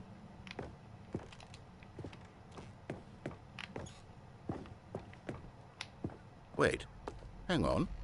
I don't recall this part of the memory zone before. What's this? What's down here? Oh no, oh God, no, Stanley. It's a collection of reviews from Pressurized Gas, the extremely popular online storefront for computer games. A lot of I haven't looked reviews. at these in years. I can't even imagine what's been collecting down here. Surely these reviews were glowing as well, weren't they? Oh my God, Honestly, this Steam I could not review. be bothered to play this game to full completion. The narrator is obnoxious and unfunny. Oh my God. With his humor and dialogue proving to be more irritating than entertaining. Unfunny! I'm not trying to be funny. I'm trying to make a serious work of art. I suppose I could Interesting. write up a handful of gags to insert into the Stanley Parable, but the game is already such a densely layered web of profound philosophical insights that I can't even imagine where I'd have the room to stick them.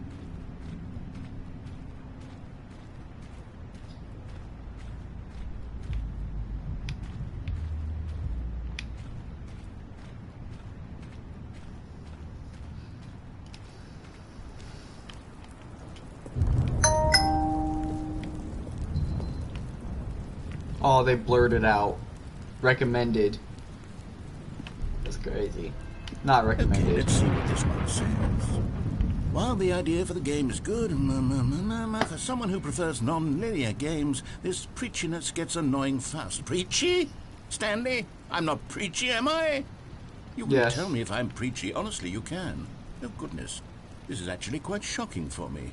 Well, to be honest, I had always thought of the game's dialogue as being rather terse to begin with. You can't know how much fluff I cut from the game to get it to feel as light and airy as it... Well, I always thought it did. But maybe it wasn't. Oh dear. What an awful memory to have to hold on to. These black marks on my otherwise unimpeachable track record. I feel like a failure. Like I let these people down. Perhaps the Stanley Parable isn't quite as sterling as I always remembered. What's this one got to say? You constantly have to stop doing anything so the narrator can catch up with his long-winded explanations of what's happening.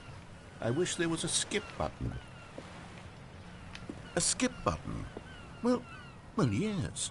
Yes, I think we can do that. If I'm truly too preachy, then maybe letting you skip ahead for just a moment, surely it couldn't hurt. Not if it means we can strike these negative reviews from the record. Only positive reviews of the Stanley Parable. That's my motto today, and it's always been my motto. I'd do What is that? anything for the customer, Stanley. Of course. Yes, a skip button we shall have. And here it is. Go ahead and give it a shot. I'll pop you forward in time so that the second my incessant droning starts to bore you, with just the push of a button, you'll have zipped right past it. It's what the players have been asking for, and I'm very proud to have delivered.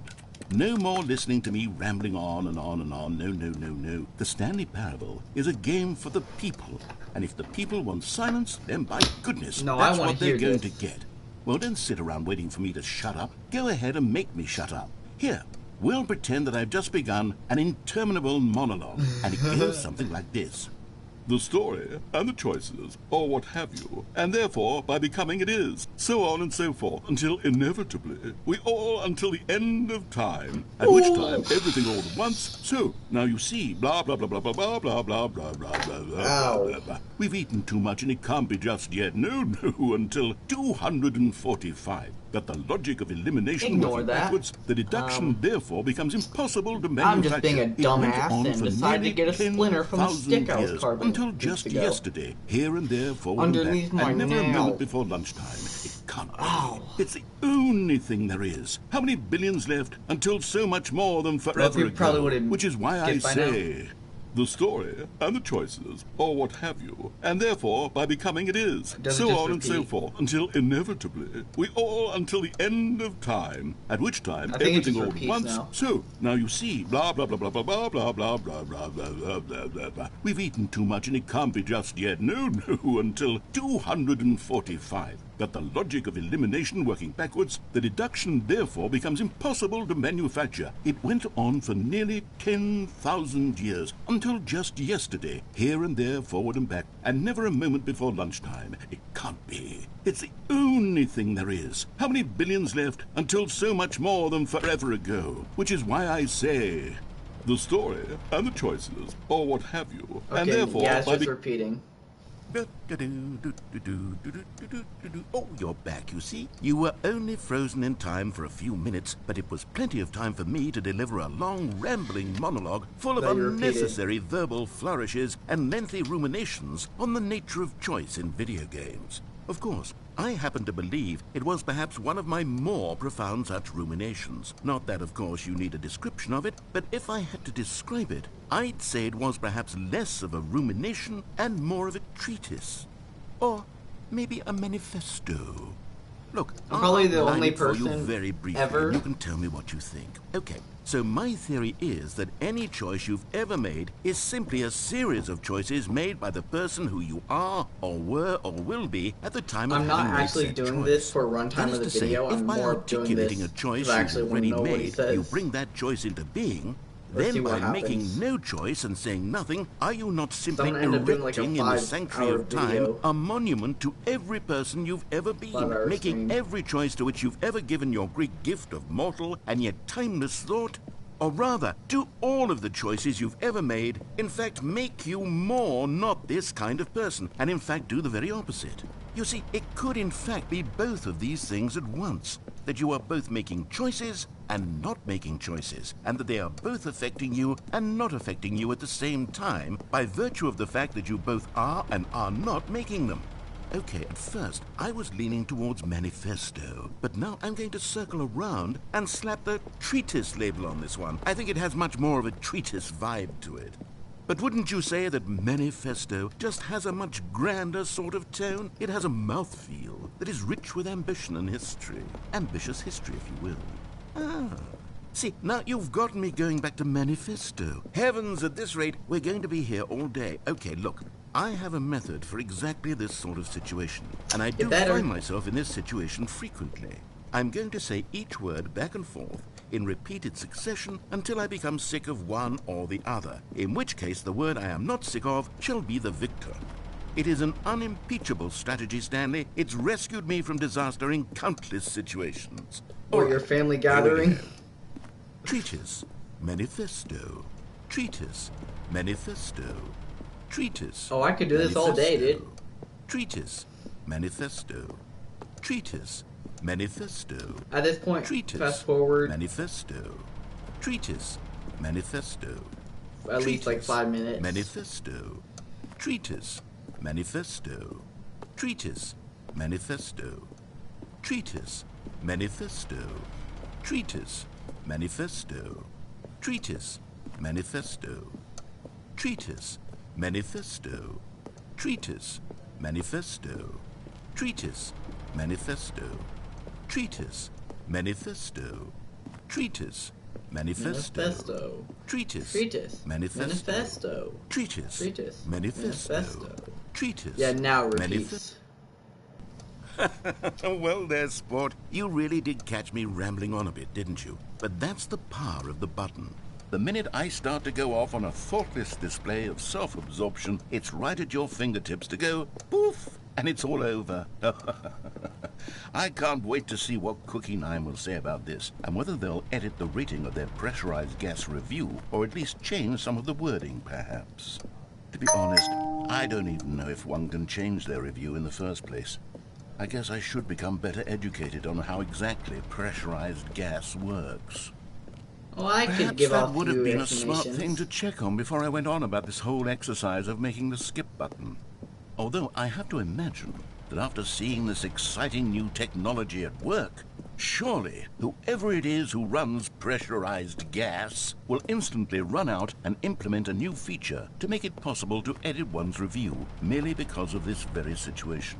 Yes, I think that's quite likely. Or perhaps they'll simply grant this particular user the ability to change their review so that the feature is not widely abused. Look, I would even be okay with pressurized gas altering this particular review so that it reads as something more beneficial. Something along the lines of, this game is the best game. Let me start over. How about this? From the ashes of depravity rises the phoenix of quality. Why are there no subtitles for that?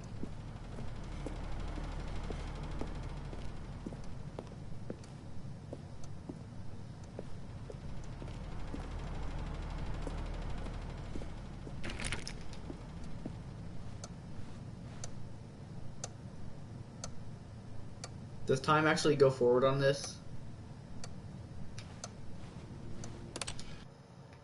Okay, welcome back, Stanley. Now, I should say that the amount of time the button has been skipping through is becoming longer and longer. That last one was, well, I want to say maybe 30, 45 minutes? It's not unendurable by any means, but it's, well, there's really only so much I can ramble on to myself about. I know, it's shocking, isn't it? But at any rate, I do suggest that we not press the button again.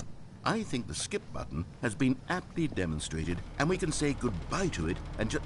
Wait, how do we get out of here? Where did the door go? Wasn't there a door that led into this room? I do feel quite certain that there was one here before. How else would we have gotten into the room in the first place? I don't think one can enter a room without a door of some sort, or a window or something like that. Do you see a window anywhere? A porthole? A sufficiently large crack in the wall? I'll take any of these. All I want is for us to move on and to please step away from the skip button, to go anywhere other than the skip button. There was a door here before, wasn't there? I swear there was. Where did it go? Can you maybe just ram your way through a wall? Is there any possibility that you could, say, slam your body into the wall until enough damage is done for you to be able to leave? Please, I'll take any option at all. I'm asking you to work with me here. We need a door. We need a door of some kind. I can work with any kind of door as long as it can open and lead from one room to another.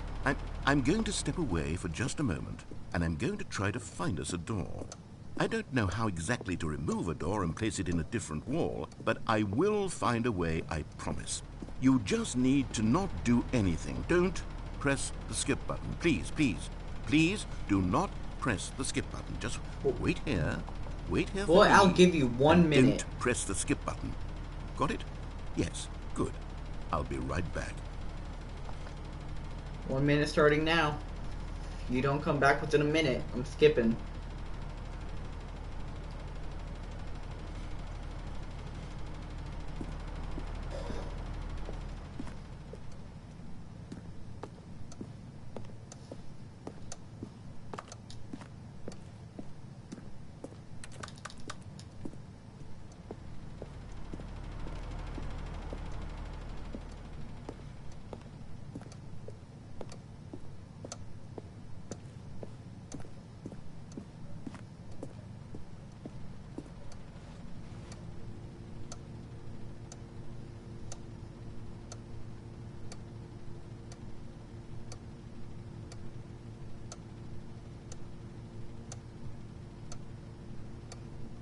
And the timer 6, 5, 4, 3, 2, 1, 0, and it's going off.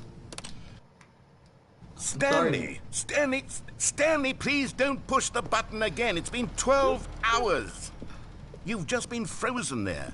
I don't know why the skips are getting longer, but they're really, truly getting longer, and my God, there's no way out of the room. Stanley, the door is gone. It's completely gone. I've looked at it from every angle. I've checked every one of those walls 1,000 times. And there's no door, Stanley. There's no door. There's just you and the button, and if you keep pressing it, I have no idea what will happen. I have no idea how long I'll be made to sit here. And more than anything else, I don't know how to stop you from pressing the button again. I can't control anything in this room, Stanley. I can't touch it. And I have to believe, I have to know that sooner or later, no matter how much I plead with you, you're going to press the button again. Why would you? I've been thinking, and I don't know what I can do to convince you otherwise. Oh, my God. And it's all because of those reviews. Those reviews that I couldn't get out of my head. I just couldn't ignore the negative feedback. Why was it so important for me to fix the problem? Why did Cookie Nine's opinion matter so much to me? I've never even met Cookie Nine. Cookie Nine I be have playing no this game idea and be like, who they how are. dare they? What would it ever really matter? But here I am. I'm fixating I know they're on probably every not a real tiny person, negative but thing that honestly, anyone knowing ever says today's about society, me. I could probably The look merest up that mention username of and one it'll of my become it's a imperfections, real and I username on become as Steam somewhere. impetulant as a child, wild and impulsive. I can't help myself. I can't stop myself from lashing out with a vengeful fury to alter and to change and to break anything unbroken, if only it pleases this one person who made a single negative comment. What does such an impulse serve? For whose benefit is this? And here I am now, stuck in a room, waiting for you to press this button, and to become frozen in time, knowing that you're going to do it, and that I'm going to be stuck all alone, and that I had the power to prevent it all from happening, if only I'd held my tongue.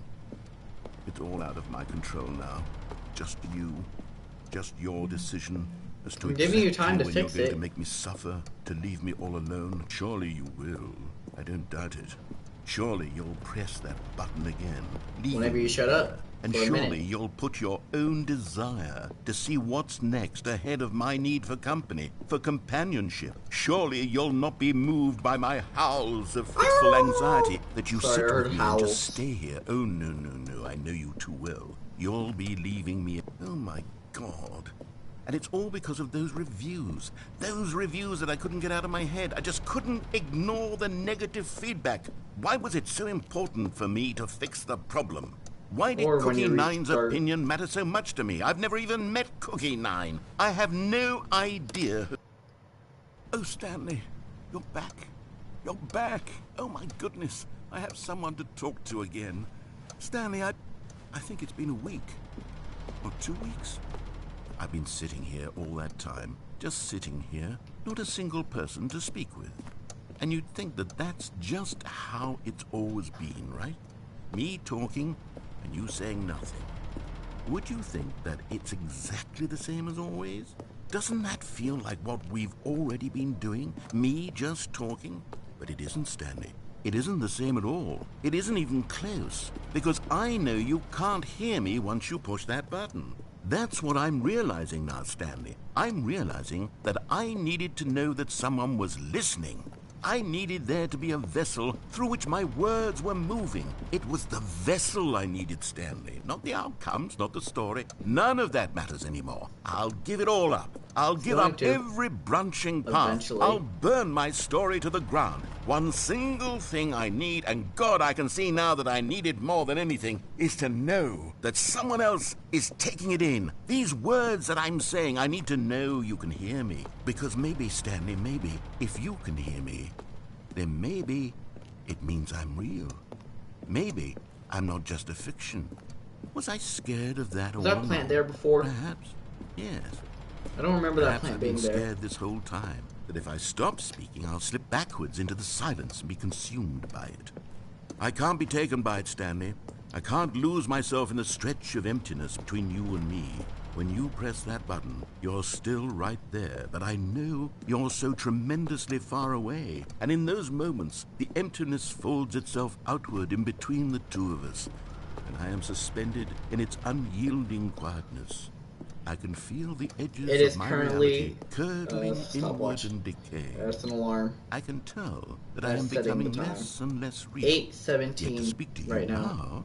I am alive. I started this at I am truly 6:21. and completely here. I am a being. I am someone. I am something. I am being I've been listened playing this to. game I for am a few being hours recognized. The emptiness between us has collapsed, Why? and I feel right now like I am not a work of fiction. I Yeah, feel you as are. though I occupy space in this world again, and I have cast a shadow onto the wall. You see what I'm saying, don't you? You can see what this Not means really. to me. One I'm so moment, I'm clear taking a about it drink now, of water. Stanley. I feel as Ow, certain it about hurts to this pick up a as I've 2-liter of ever water. felt about How anything bad at my all. muscles are I feel damaged at this renewed. point. I feel restored, and Everything already hurts. I can sense the looming silence as you will press the button for the next time. What a terrible dread it strokes in my heart to think of it. To think of returning to such coldness. Come, let us sit in silence together here for just a moment. Let us anticipate it. Let us welcome it. Let us not run from it. 1 minute. That's it.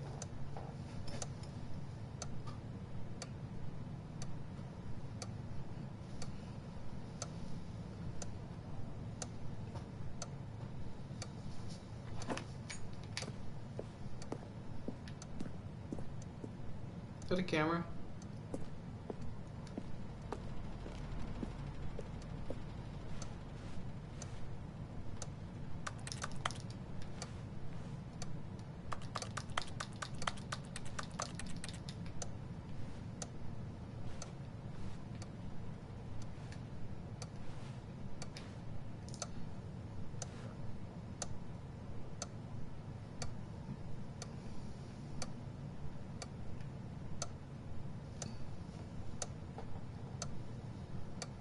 I'm doing 2 minutes because just in case.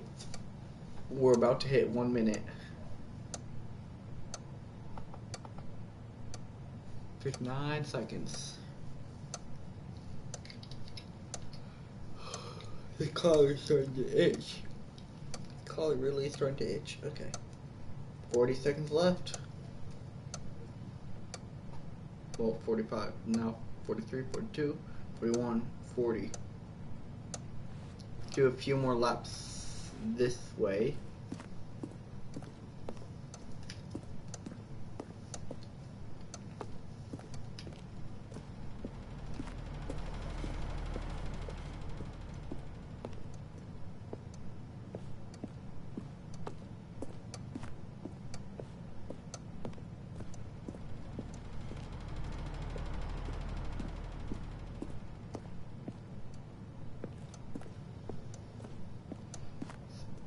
Five, 4, 3, 2, 1. It's been 2 minutes of silence. That's enough silence. Narrator.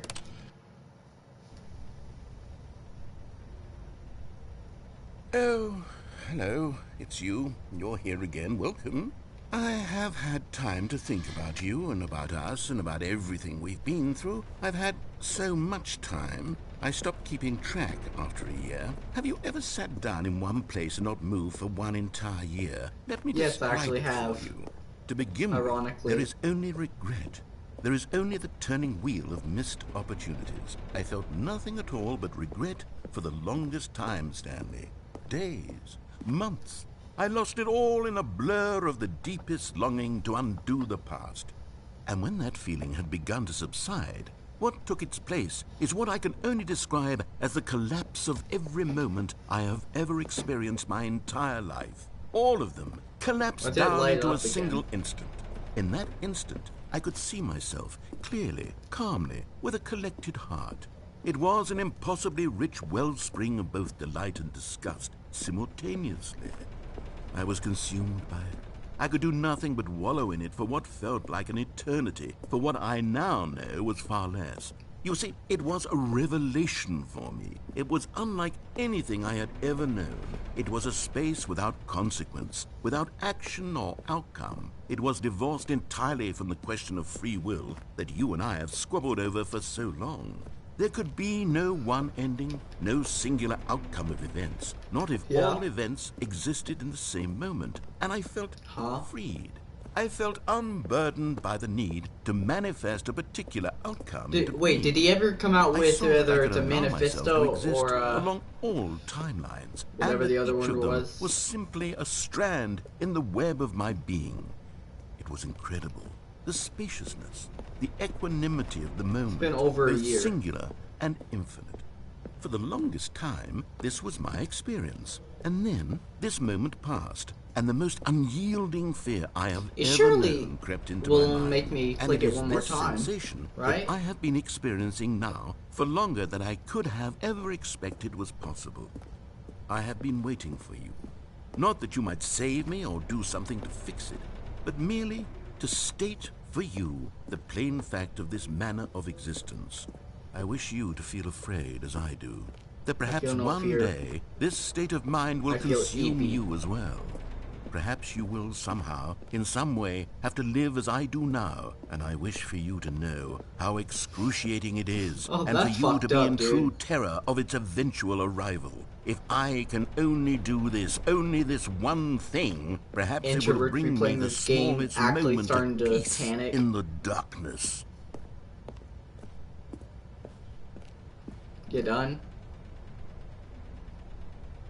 3, 4, 5, 6, 7, 8, 9, 10, 11, 12, 13, 14, 15, 17, 18, 19, 20, 21, 22, clock stop, 23, 24, 25, 26, 27, 28, 29, 30. Bye-bye, narrator. Again.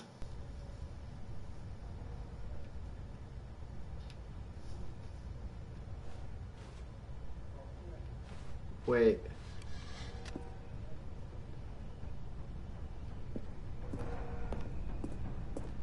I clicked it, right? I swear I clicked it, right? Just no narration now? What if I click it again?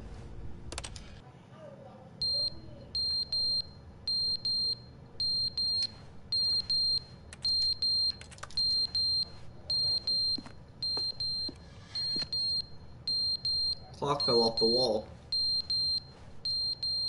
Interesting.